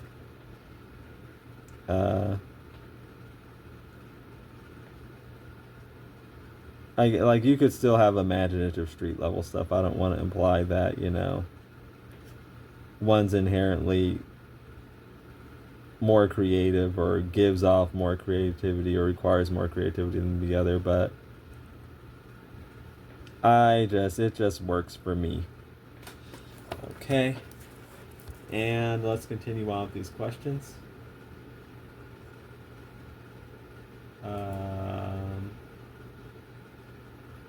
I lost my spot. What does the multiverse let you do that a normal superhero setting would not? Okay, well, I guess these questions are related. I think it lets me kind of develop a lot of cosmology. Like, that's interesting. Like, origin of creation type of stuff. A lot of regular superhero settings, I guess, is like a guy in a city. When you're dealing with like stuff on the scale that I deal with in Zatswan here, you start getting into stuff like the nature of existence and the origin of creation, and that's a lot of fun for me. Not just like this guy's robbing a bank, or there's a mad scientist over here, or what's this murder mystery over here, this villain's, they're doing a gang war over here. Like, those can be interesting stories, certainly, but I feel like I'm actually, that stuff actually suits me well. Like the cosmology stuff. Let's get a bit of shine in here. I can come in and get some of this stuff with technical pins, and maybe even I should. Let's wash off the dip pin and switch to tech pins, which can give us a bit more precision, even though the lines aren't quite as daring or fluid as like brush or tech pin. I'm sorry, brush or dip pin. But they have their own, like tech pins have their own place. They give you like very exact stuff. So just washing off the nib here, making sure there's no ink, and drying it off so we don't get any rust, because a nib like this actually will rust. So I was talking about the what does this multiversal setting allow me to do? Yeah, kind of get more into like the history of universes and big cosmological concepts. Okay, we're going to set aside our pot of ink, and now we're going to pull out these tech pins, and let's look at where I want to go specifically with them. Let's actually work on some of these areas in here and answer a few more questions. I guess we'll finish up our bird Zatswan. His actual name is Authorities. I could name them for you. Authorities, Kless, Bougie, Shrin, and Marlene. Okay, so Authorities. Let's work on you. I'm gonna come in with this. Actually, this gray rapidograph. The rapidographs are all different sizes, and that's depicted by the color of the ring there. And I want to get in this tesseract here. Let's see. What is the emotional fantasy of Zatswan? That's like a kind of like a that's like an obscure, that's like an odd question. You know, what is the emotional fantasy of Zatswan? I don't know. Being loved by a gorgeous blonde woman, maybe that's what Zatswan has to offer. Nah. I do not. What do you mean by that? Let's get this line going down here. Okay, let's see if do I want that thickness. Yeah, that looks pretty good. It offers a deep, it actually offers a romance that's not just there, but is central to the plot. I'll say that, speaking of being loved by a gorgeous blonde woman. Yes, that's great just in and of itself, but what I will say is the romance of Zatswan is not just there. It's actually crucial to nearly like everything that's, nearly, not everything, but nearly everything that's going on. It's not just like, oh, you know, just something that's there to add a little flavor, just to add a little bit of wish fulfillment or something to like the superhero fantasy. Like even like say what people really love, like Peter Parker and MJ. In some of those comics it's like, okay, not all of them of course, but some of the times, I guess this is probably why they dissolved that marriage. I'm not like advocating like that was a great choice. You come home, you talk to MJ a little, but the real thing is like, you know, like, man, Hobgoblin's doing this. Like, what am I going to do about him? You know? Like, that's what's really on Peter's mind. I guess, like, even McFarlane wrote a story about that. Kind of, where, like, Peter's consumed about, in his Spider-Man run, like, Peter's consumed about, like, being Spider-Man. It's like, man, the lizard's out there. I gotta get him. You know, and MJ's just, that's what Peter's thinking about, and Mary Jane's feeling, like, kind of not very fulfilled about that. Why aren't you writing? Shake, shake, shake. So, no, like, Alec is not just the person you go home to talk to. You know, while the real things about the superhero action someplace else, no, it's like central to, like, I'm not saying it's always like that in Spider-Man, it isn't. But still, like, no, like, the romance between A.C. Cooper and Alec Azona is, like, critical, I would say. Okay, and up we go. Alright. Now let's get this line in. Kind of concentrating on my drafting tools here. So this is like when my ramble can suffer a bit, when I'm concentrating on like parallel gliders and technical pins. This is what tech pins are good for, you know, like this kind of precision work. But let's look at another question here. We were talking about the emotional fantasy of Zatswan. What does Zatswan offer that Marvel and DC are not giving you? Off the top of my head, continuity. Like the store, everything you see me doing matters. It's not like somebody else is gonna come in and swiftly like say, no, I don't think that really matters. Yeah, the stuff you read over there, it's like it only matters for like a little bit. That's one of the reasons I stopped regularly reading it. I've told the story before, but you know what really got me to stop? It was Green Lantern Lost Army, which actually was a John Stewart comic. Where do I even start? It's like the story didn't fit. Like, okay, I'll briefly talk about this. I'm going to come in with another size rapidograph. We're just going to cap this one up. I'm going to come in with the yellow one. It's the size down. This is 0.35 millimeters. I'm going to come in with 0.330 millimeters. That's the size of the line they give us. So they wrote this story where the Green Lanterns get thrown into this other universe that's technically the universe before our universe. It's the universe that existed before this universe started, or the DC universe rather. The Green Lantern Corps gets thrown into it. We don't even know why. How did that even happen? No one but Cullen Bunn and maybe the editors know. Because they never explained it.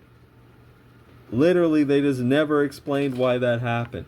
The DC decided to cancel that series out of the blue and started up Green Lantern Corps Edge of Oblivion around Rebirth, or while that Rebirth stuff was getting underway, which, you know, all my conspiracies are going to go back to Jeff Johns. Jeff Johns, did you just not like that John Stewart was leading a story, so you canceled it? Oh, because remember, like around Rebirth, Johns was president of DC Comics. So Lost Army probably got canceled sometime around he was coming into that position.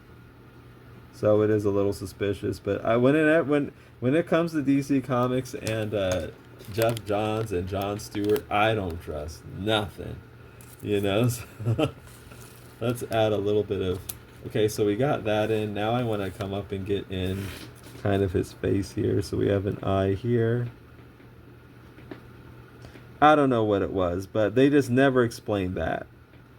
They just put the Green Lanterns back in the regular universe and never explained what was going on there. Lost Army was obviously leading up to it, but they just canceled it because I don't know why. Okay, just cleaning up some of these these are some of the bumpy lines I wanted to clean up a bit. And it's like, okay, you're kind of just telling me your stories don't really matter. And I just clocked out. For one thing, you like canceled the comic starring my favorite character again, and I'm already like not trusting you one bit because they had recently tried to kill the character John Stewart, and fans had to stop that from happening. connect these. So these tech pins could give us a little bit of cleaning up. So if we encounter any kind of bumpiness or something from the brush, we can just... the brush gives us that expressiveness. And if there is a little bit of unevenness anywhere, the tech pin can make up for that. They work very well together, I find. Okay, now we're going to add a little bit of shading in on that finger here. So, yeah, continuity, that's what I was saying. Like, you're not going to see something like that from me where you read a story and literally the company just turns around and says that story didn't matter. And these companies are doing that so much these days. So what happened with Lost Army, that was enough to get me to stop, right? But what I didn't know what would happen is that that type of thing just became like regular occurrence with these comic companies. And then other people started having a problem with it. I was like ahead of the curve. Like, I had a problem with that, and I stopped like regularly reading. But what would happen is this: the continuity would just from there across the board, across both of the companies, go completely down the drain. So, you know, it leads to a feeling of like what you're reading doesn't matter because you don't know, like, another writer. Let's come in with an even smaller rapidograph and make even out some of these lines a little bit. Another writer could just come in literally 5 months later and just negate everything you were reading. And then it's like, why am I reading any of this stuff? Like, what does Zatswan give you? You're not going to get that. What else does Zatswan not give you? So when it comes to these black characters, as we're discussing, a character like Jon Stewart, you never know when these companies are just going to decide to sideline them all of a sudden again, or forget about them, or they fall through the cracks. No, you're not going to... I've already kind of said that's not going to happen. So do you know what I'm building here with the readership that these other companies aren't? Is trust. You can trust that I'm not going to do that with my black character.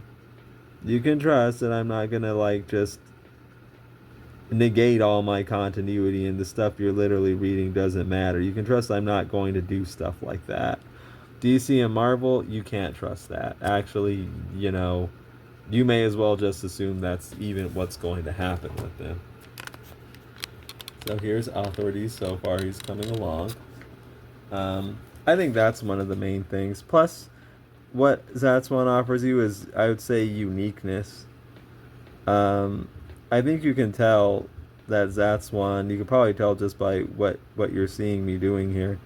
Zatswan is a lot, it's different, it's unique. It doesn't follow like a specific house style in any kind of way, not visually, not narratively.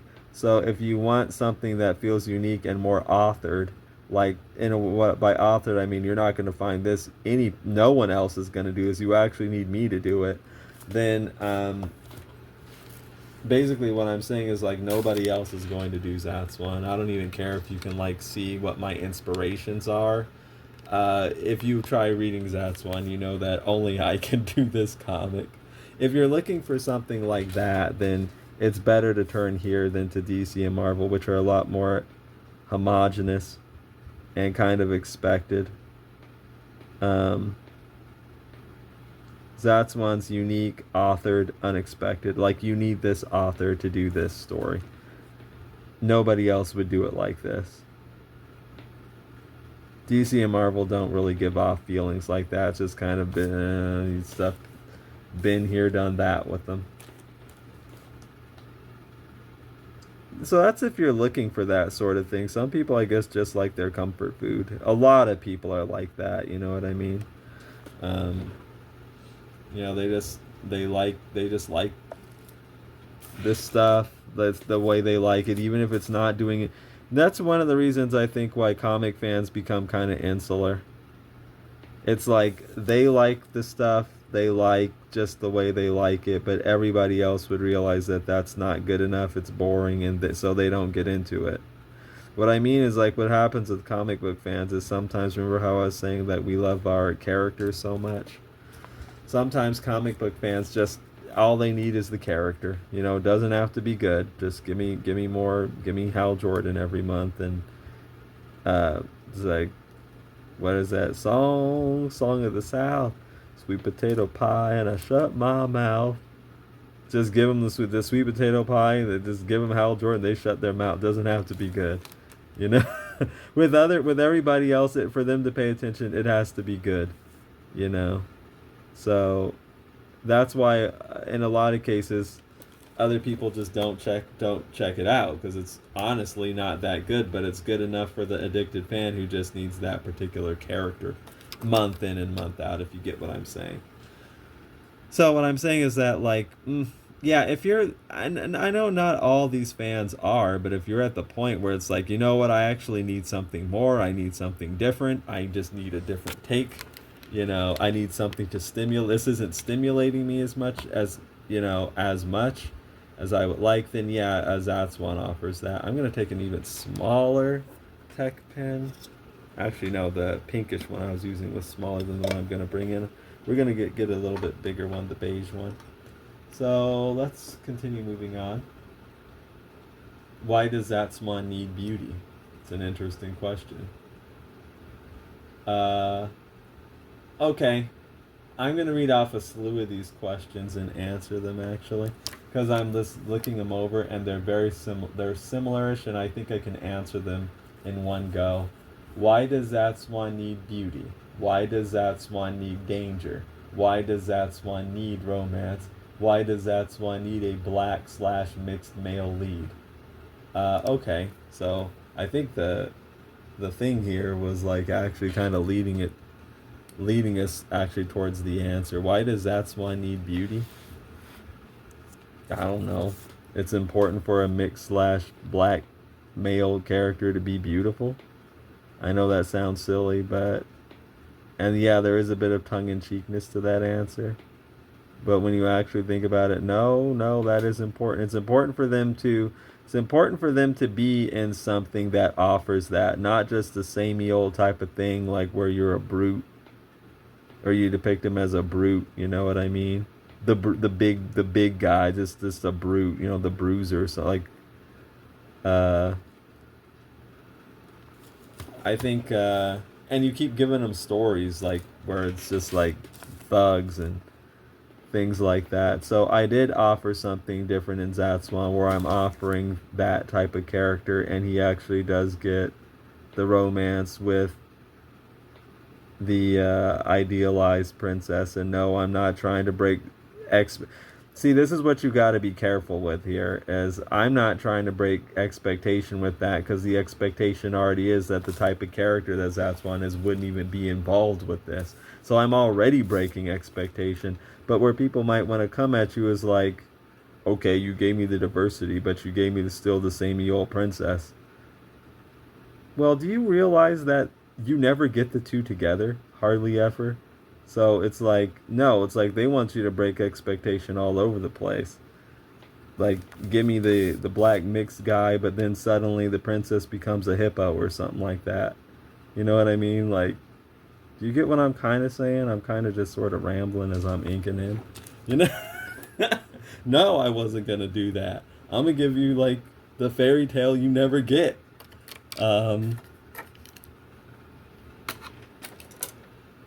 Like, when you do get it, suddenly the princess is a hippo. Or they're like... Or, like... What can I say?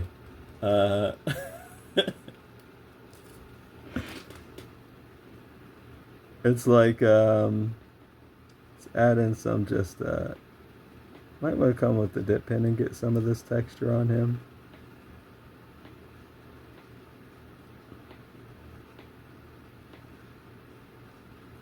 So, why does Zatswan need all that? Yeah, because you don't often see these types of characters in stories like that where they are central. They might be along for the ride, you know, but central, no. Like that, and again, that's why, I guess that goes back to why A.C. Cooper has to be central, you know. It's important. Like, I've talked about this in the past, I don't make the story all about identity and diversity. It's not like about that at all.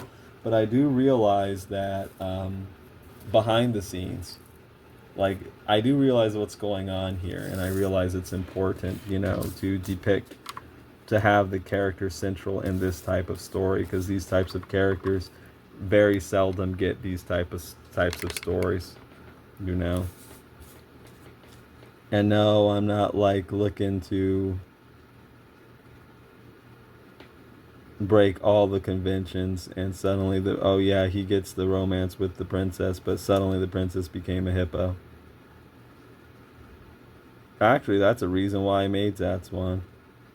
It's like sometimes you get so close, but then they just kind of, you get disappointed. Like Jon Stewart's a good example. He's like a character that hopefully they do better with him, but I will just say historically they have not to my liking. He's a character that gets really, really close, but he never totally gets there. You know, he always gets almost there, but at least for me, I'm not gonna talk about like um, other people's sensibilities too much. But for me, it's like you're almost perfect, but you're not quite there. Um, let me like what do I mean specifically by that? I can talk about it a bit.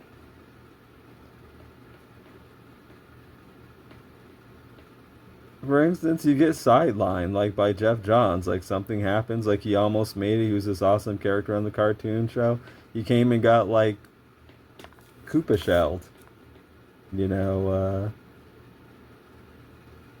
like you're playing Mario Kart again. He's he spins out.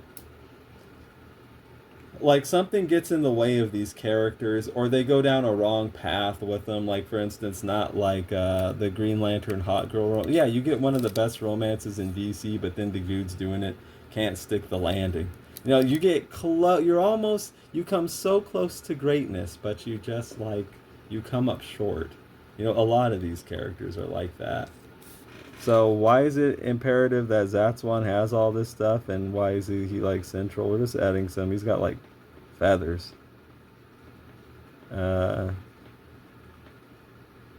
I want to see that type of character actually reach greatness, not brush up against greatness, but not quite be able to grasp that brass ring or that gold ring. Okay. Now, where to? We could add a bit more detail on the actual tesseract. Some shine and stuff.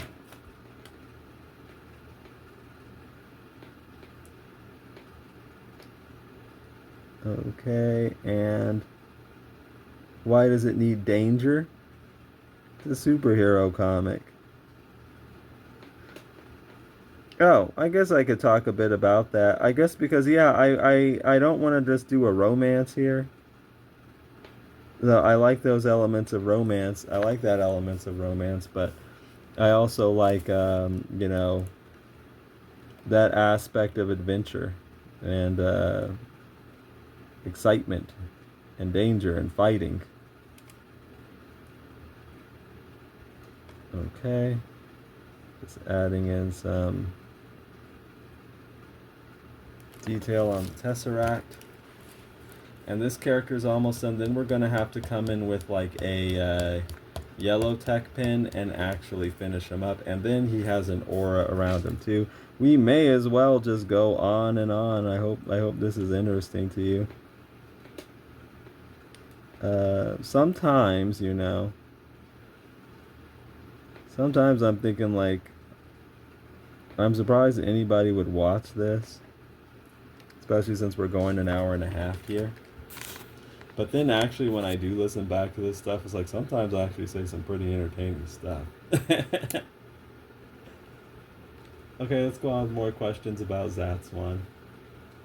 Why does it need a black/mixed male lead? I guess the reason for that is because of those other questions I was answering.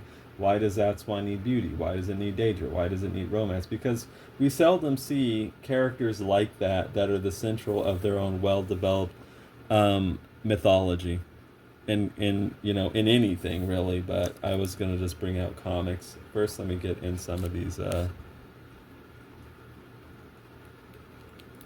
There's some energy in his tesseract. Let's get in. But honestly, even if you aren't looking specifically for that type of character, take note of this, please. Zatswan never even talks about that. That's like, yes, it's there because it's actually in the comic, but I kind of take the approach like, let's say I talk about the show From a lot. It's like a show I like a lot. Main character is a black man named Boyd. No one talks about that. It's like a horror show, and they're just trying to get out of a terrible situation there, and they're trying to survive it. That's what people are thinking about, not like Boyd doesn't stop and do like a monologue about black. I'm sure some people will love it. Some of these people would love it if he stopped and did a monologue about blackness or something like that. But no, I'm not trying to give you something. I'm just not interested in doing that.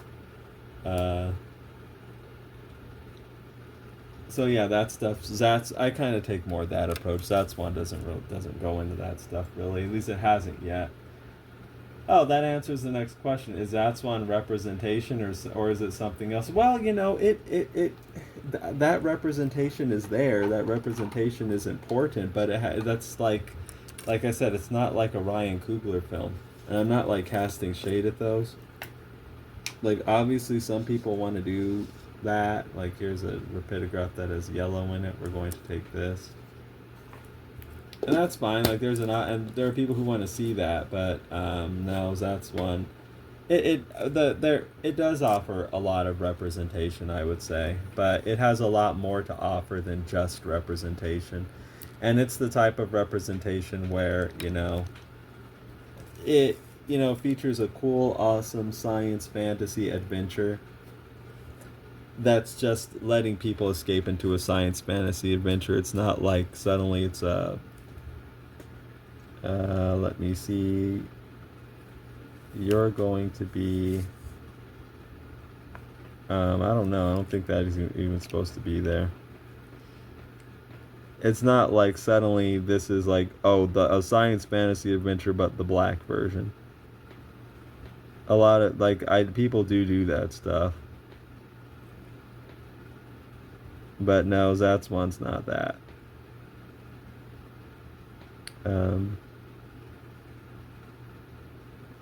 Okay, and again, I'm using my parallel glider, so you're seeing I'm concentrating. Alright, and we're going to go all the way around and get in that tesseract. Let's see. What do people misunderstand about AC? That's an interesting...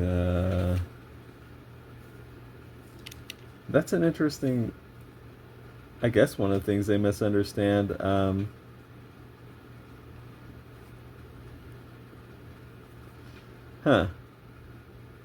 What do people miss? I don't know. You would probably have to ask people that more. And what do people misunderstand about Alec is the next question. I don't know. I don't know the answer to that question. You would have to ask actual people. I guess I don't count. Let me see. I want to get in this line here. Okay, let's move on to the next questions. What part of Zatswan is most personal to you?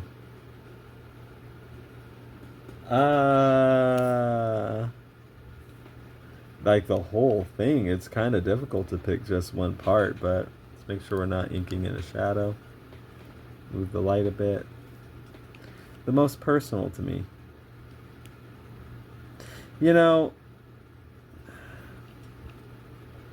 When you do write this stuff, the way I write is I write it unabashed, which means I know if I'm gonna write my best stuff, I can't be worrying too much about what other people think, or I do care about what other people think, but it's like it's a lot you have to put quite a bit of yourself out there. You know what I mean?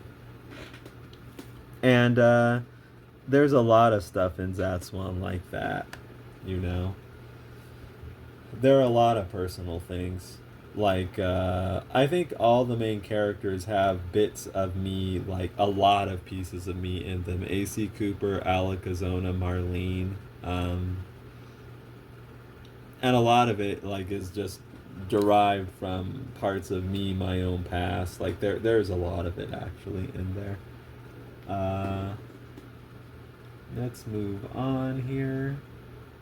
Well, let me get a drink real quick. I'll pause so I don't just leave you waiting. Okay, so here's the question: what part of Zatswan is most pure? What part of Zatswan is pure fun? I mean, is this a question about creating Zatswan or reading Zatswan? Pure fun. I think Zatswan has like hectic battles. I think it has really cool fight choreography.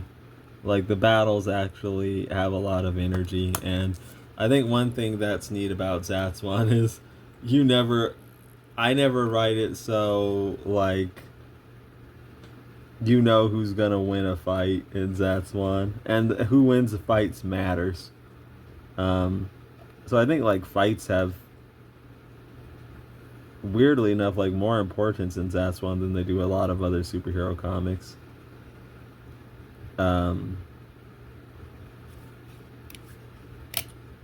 Like, do you know those scenes in superhero comics where the hero's just kind of happy-go-lucky and like beating up bad guys and not acting like they're breaking a sweat? I don't do that in Zatswan, really. Typically, if you're in a fight, you're in a real fight, and they're dangerous. And you know these characters, they can get hurt, they can die, and that comes through in Zatswan. So the part that's most pure fun, I think, and the characters are worried about it. They're worried about dying out here. Like I don't. Weirdly enough, I don't see that in a lot of superhero comics. Like until the character actually does die, and then they just get brought back to. I guess why would they worry about dying? They get brought back to life all the time, because that would definitely change your perspective on things. Are you okay? But in Zatswan, yeah, the fighting is there's a sense of danger in Zatswan for sure. Like, you can get hurt out here, you can get killed out here, and the characters, when they're in these situations, they're thinking that. Go read Zatswan. You'll see it fairly early on, and you'll keep seeing it. Because fighting is dangerous, and you can get hurt, and the characters are cognizant of that. So you don't see them just, like, beating up bad guys without thinking about it too much. Not usually, at least. Okay, and we're gonna get in this line here. And actually, I didn't put the Z logo in. I think this is a big enough tesseract. Like, the logo is zoomed in enough where I can do that, so I'm thinking about getting a pencil and actually penciling in the actual inner part of the logo. Let me look at the next question. What part of Zatswan do you think has the most mainstream appeal? Oh, that's a good question. I think the, what part of Zatswan has the most mainstream appeal? I don't know, and I don't even know if I'm a good judge of that. Like, the reason I say that is because I think Zatswan is probably a lot more normal to me than it is to probably everybody else. Like, I get comments that Zatswan is so far out and weird, and even the visual style of it is far out and weird, and I'm kind of thinking, like, it is. Like, I'm not trying to be cute or anything, but it's just, like, I guess I am, like, looking at it all the time, and it's not weird. It's not that weird to me, but apparently it is to others. And I understand that. I'm not saying it's not weird. It's just that, you know, maybe when you're surrounded by weirdness all the time, making weirdness, your weird becomes normal. So actually, like mainstream appeal of Zatswan, I don't even know if I'm a good judge of that. I just make Zatswan, and I don't really worry about that too much. Does this have mainstream appeal? Uh, I just make what I make, and whether it connects with people or not is, I hope it does. I do my best, I'll say that. But let's get some of these other lines in. I always do my best. But whether it has mainstream appeal, I honestly never think about that. I just create what's going on in my head and hope that it connects with people. So that's another interesting thing to talk about. Like, this isn't one of the questions, but it leads me to think about something. Like, so the cool thing about indie comics, I would say, is you get people's, like, you often get their unrestrained ideas that are going on in their head, and sometimes that aren't being filtered by, like, anything, right? And sometimes, like, that leads to incredible stuff, but sometimes it just leads to, like, no sales, because, like, it could be a person just making comics or stories for themselves, and no one else is interested in your little idiosyncratic thing. I guess it brings up the question of what do you do? Do you actually make comics for yourself and just hope other people resonate with it? Or do you actually try to adjust it kind of more to the market? What do I do? I think it's more I do the former. I just make what I do the best that I can, honestly, craft wise. And I just make what I think will be cool to me, and I think that's how most people approach it. And then you kind of hope that what's cool to you is cool to other people. Okay, so I'm not at a good angle. I think I'm gonna freehand that Z logo, and I'm not at a good angle to get those strokes. So we're gonna turn it a bit. So yeah, commercial popularity. Honestly, I just never think about that. But it's not that I'm like going out of my way to be as inaccessible as possible. I'm literally just doing the story, and I hope that it lands with others. And it has actually, and I'm very grateful for that. Let's move on. What part of Zatswan is hardest to explain to new people? This kind of goes into some things I've heard about Zatswan is that it can be a bit dense in the sense that, there's a lot of lore and terms and things like that. So one thing I, try to make sure I do as a writer is make that stuff digestible. There are a couple things I try to do. Make the lore digestible,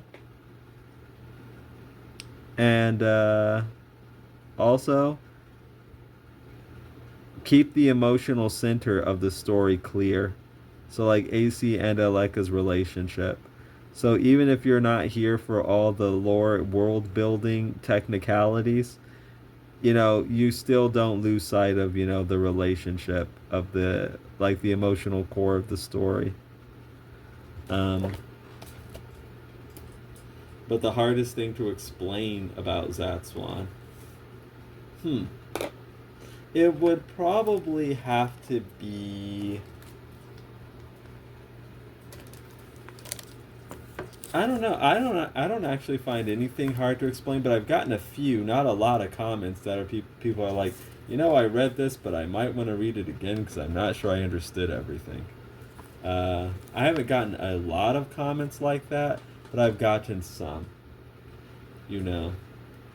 I guess it depends on like what kind of reader are you? Like, are you the type of reader who would? I think typical fans of fantasy and science fiction and superheroes would understand everything I'm doing, but sometimes you get readers who, I don't know, they decide to read your cosmic fantasy graphic novel, and it was a bit much for them.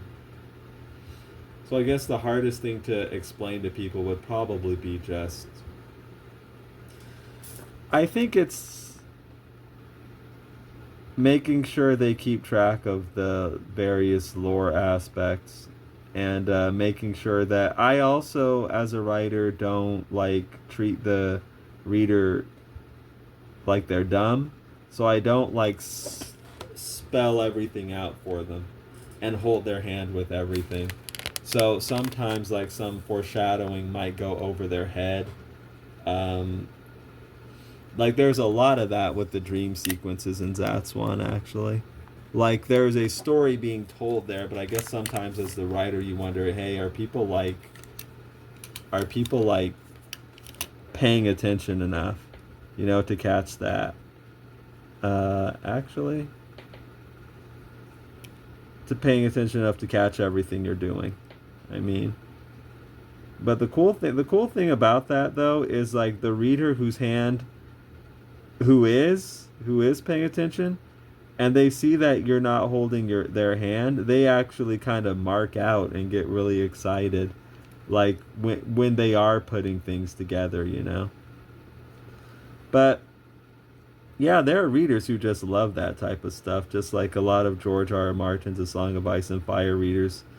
One of the reasons, like, his books have the passionate community they have is there are these people who are just poring over the books, looking for all these clues, trying to put everything together.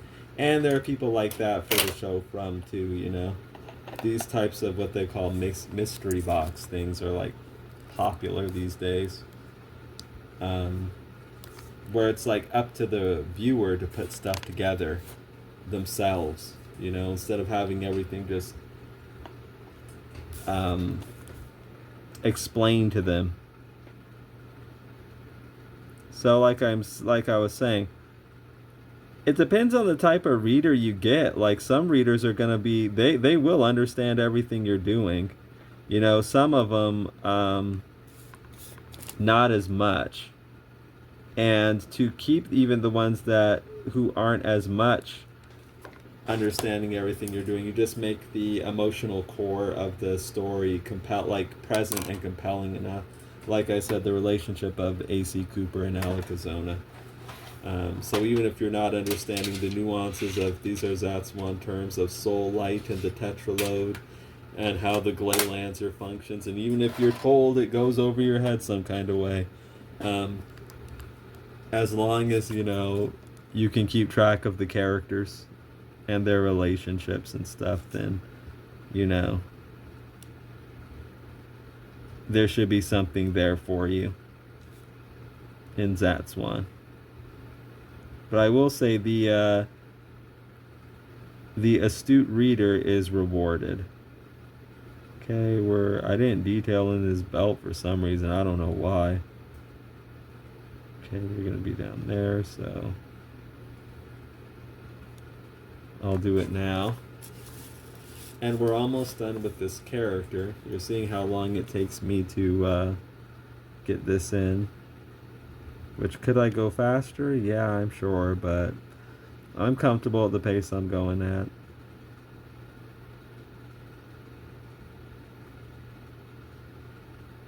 I guess that's another thing too about indie comics. You care about your work a lot because it's your world and everything, so you're not just trying to, at least this is how I am, I'm not just trying to get it out there, just done. Do it as fast as possible, as long as it just gets done. Why should someone buy Zatswan instead of just watching your YouTube videos? Interesting question. Well, I think they should buy Zatswan if I talk about it all the time. I drop my cap on the floor. I have to try to, like, reach down and get it. Hold on. I think they should buy it if what I'm doing here looks interesting to them. If my art looks interesting, the world I'm building here looks interesting, the characters look interesting, what I'm talking about here, if that looks interesting, then I would encourage people to actually buy the comic. And this is a long one. We're coming on 2 hours, I'm seeing. So I think maybe on that note, this guy's not completely done. Actually, you know what? Let's just stick with it. And let's stick with it, actually. let's finish him up, and then we can call it a session.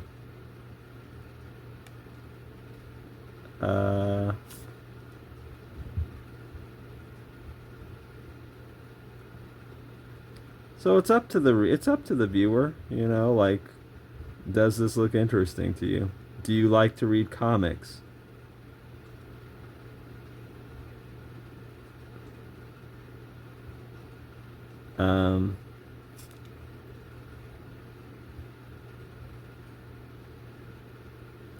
But obviously it's up to the person.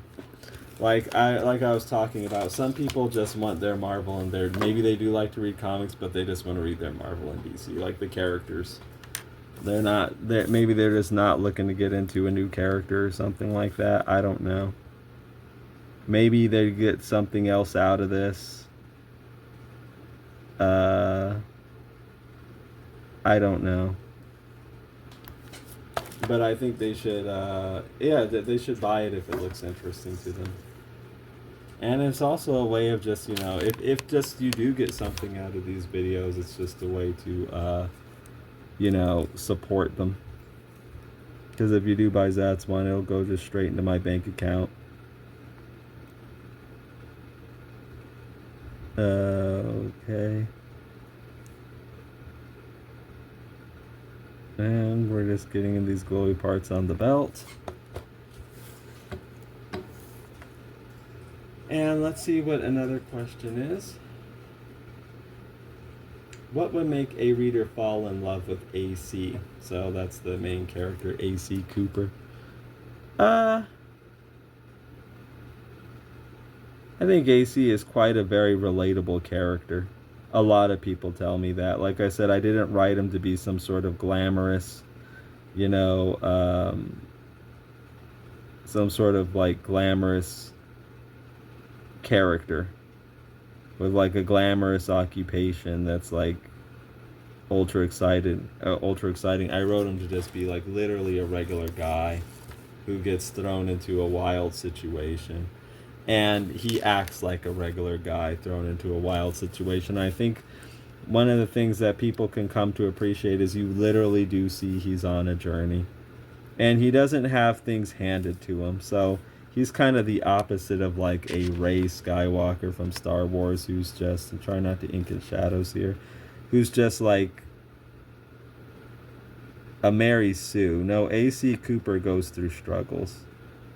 AC Cooper earns what he gets. For example, I can just tell you a specific example. His like moniker is the Ruby Red Guardian. Well, do you know how AC Cooper doesn't just get handed that, he earns it. It like happens near the end of the book. So he goes from a doubt-filled superhero or a doubt-filled guy who is wondering about his place in the world, and by the end of Multiversal Guardian, you see him go through trials and tribulations, but and I'm not saying it's a completely clean thing, like a completely easy win for him, but he does earn the moniker the Ruby Red Guardian. And at the end of the book, you'll understand why. So you actually get to see him on his journey, and he has a lot of challenges, both internal and external. Part of his challenges are, again, with himself, his view of himself. Like I said earlier, he doesn't view himself as a completely accomplished person,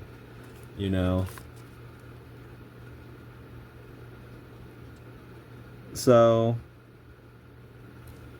I think what can make people fall in love with the character potentially is actually seeing him go through challenges. Sometimes succeed, sometimes, in some ways, not.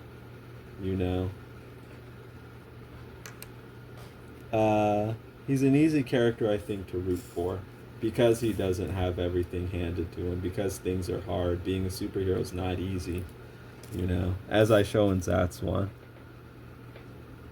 It's dangerous, it's hard. There are sacrifices you need to make. And Zatswan talks about that. It does have the fun and the whimsy and the wonder of superheroes, of course, but there it also has the sacrifice and talks of, goes into things like that.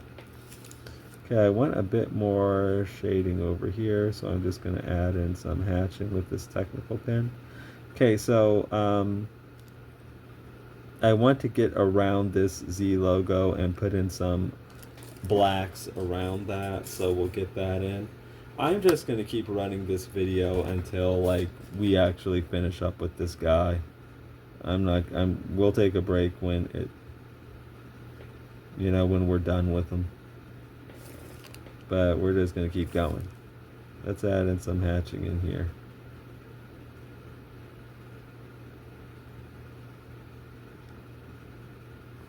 Okay. Now, next question.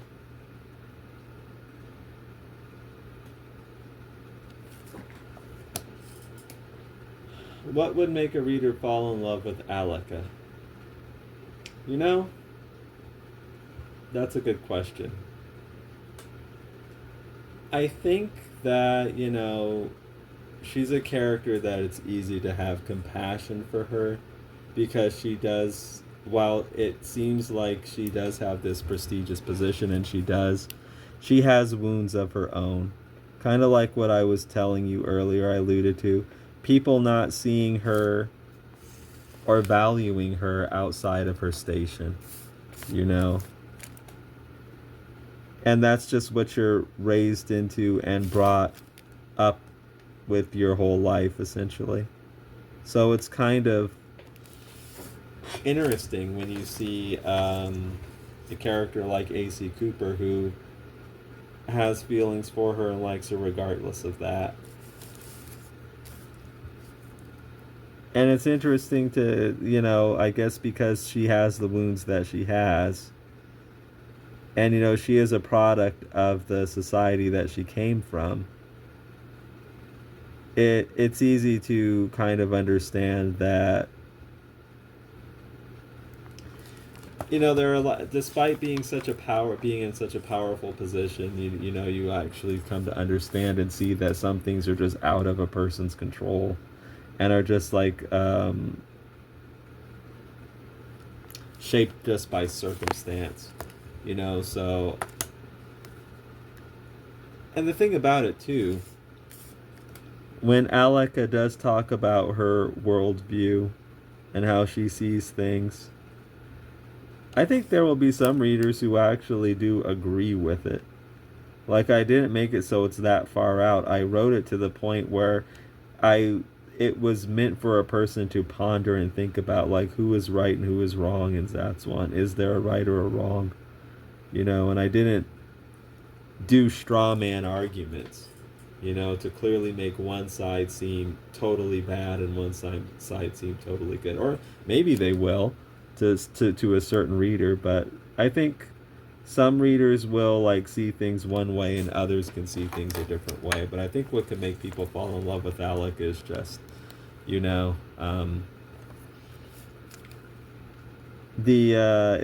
a character it's easy to have compassion for, but along with that, her own compassion comes through. That's one of the reasons, I think. That's another thing. Despite seeming like one of the bad guys, or perhaps technically being one, you're seeing that these bad guys can actually have compassion. Okay, we're going to want to take a finer rapidograph and get in that really fine area in there. And what's another question? What scene best shows what Zatswan is? I think, there are different ways to look at that. There are scenes where, like, the action is front and center. But there are other scenes, like when AC and Aleka are talking to each other. They're sitting on a couch in what appears to be like a haunted mansion. Oh, that sounds weird. And Aleka shows AC something. He gets to see inside of a universe. And I think in that scene, That's one of the scenes where that's kind of Zatswan is the most Zatswan because it explains a lot of the core conflict. It gives the scope of the cosmology. It showcases the relationship of AC Cooper and Alakazona. The only thing it doesn't do is have like showcase some of like the white knuckle action scenes that Zatswan has as well. So those are in there too. But I would say probably if I had to pick a scene, that's in chapter 5 of Multiversal Guardian, by the way. If I had to pick a scene that really explains what Zatswan really is, it would probably be that one. Like the most Zatswan of Zatswan. Okay. And after this, we're just going to put in the aura around this guy, and we're going to call him actually done. But there are a lot of questions here. What page are you proudest of so far? I think that what I'm proudest of at the moment is probably the Stardust Embrace cover. You can go to my website right now. I think so. I don't know. I did it recently. And I'm typically just proud of like my latest page. That wasn't the latest page I did. I did something else. Yeah, I would say a safe answer is I'm most proud of the latest page I worked on. Usually, sometimes not. Let me put this pitograph away because this is a very fine size and I don't think we need something this fine. But yeah, it's usually my last page. What character surprised you the most while drawing them? You know, it could have been Aleka, actually, in some way. Because, you know, I was talking about her worldview and all of that. The honest truth is, I don't think I initially had that. I think it was supposed to be more of a black and white, good guys and bad guys thing. But as I was writing the story, I realized that no, this is a person who like grew up in this society, who's a part of it, and she's not just going to, you know, she's gonna like have the views of that society, and it's not like she's just a person, she's like one of the ruling class of it. So I think I initially was gonna write Zatswan where it was just kind of more cut and dry, like these Ataraxian people are the bad guys. But then I started thinking to myself, A, that's not that's not as interesting. And B, Aleka was always going to be an Ataraxian, but I think she was more going to be one that like thought that the Ataraxians were bad. I was like, why is the princess like basically the next in line to rule? Would it really go down like that? And I was like thinking, no, I don't think so. And why is she gonna jeopardize her position of being next in line to rule, to like throw all that away potentially? No, I just didn't think it was gonna go down like that. So I think she took quite a turn in the writing process, I would say. In the plotting, I was like, no, I don't. I started really thinking about it. I'm like, no, that wouldn't be as good. And then anyway, as I was thinking about that, again, the real character of Aleka just started to emerge. Her voice started to really emerge in my head. And then just the writing, the Blarney was flowing. I think I've heard that somewhere. Like some musician was saying that. It just all started coming to me. Okay, so here's our blue. And we're just going to put an aura around authorities, and holy cow. I don't know how it happened, but I think a little bit of it dripped out. Wait. Okay, those are flakes. They can probably be wet. Let's just get wet, and then they would kind of go back into solution. But I just got rid of them. Okay, so he's almost done here. We're almost done, and thanks a lot for hanging out so long. We're going to need to bring back our brush. This is a size 2. And I'll be dipping it into that calligraphy ink that's off camera right now. And let's look up another question. I don't think we need to shake it up again.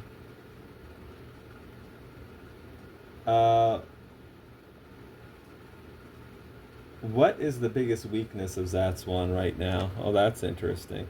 I think the biggest weakness of Zatswan right now is probably just visibility. Like, people need to discover it, and that just takes time. Time and patience. But you never know if the right person actually does find it. You never know what that can lead to. So, I just stick with it. What is the biggest strength of Zatswan right now? Probably that I just stick with it. But I guess as far as just the story itself goes, it's probably its sincerity and its uniqueness. Like I said, Zatswan is very authored in the sense that, you're not going to find anything like it anywhere else, even if you can kind of trace back, like, some of its inspirations. Still, like, the way it's done, the execution, you're not going to find anything else like Zatswan. Like, it would really take me to do it. And I think that's probably its biggest strength.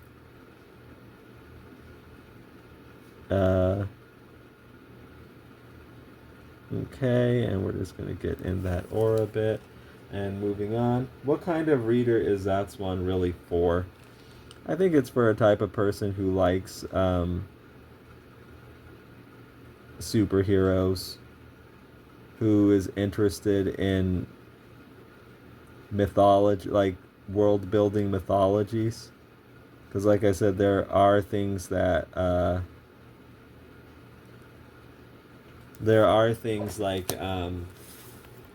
keep track of in it. Different factions, different powers, different sources of power, different cosmology. And it's also for people who like superheroes, but they want, like, I guess you can say, a more emotional take on them. More like the romance of A.C. Cooper and Alakazona is definitely really important. Like, I wouldn't say it's like a romance comic per se, but only because it has all that other stuff. Like I was talking about the world building of the cosmology and the powers and all this other stuff in it. But the romance is really strong. So if you're, like, wanting characters, I guess, that offer more than just feats, offer more than just powers, but offer actually that sense of longing and romance and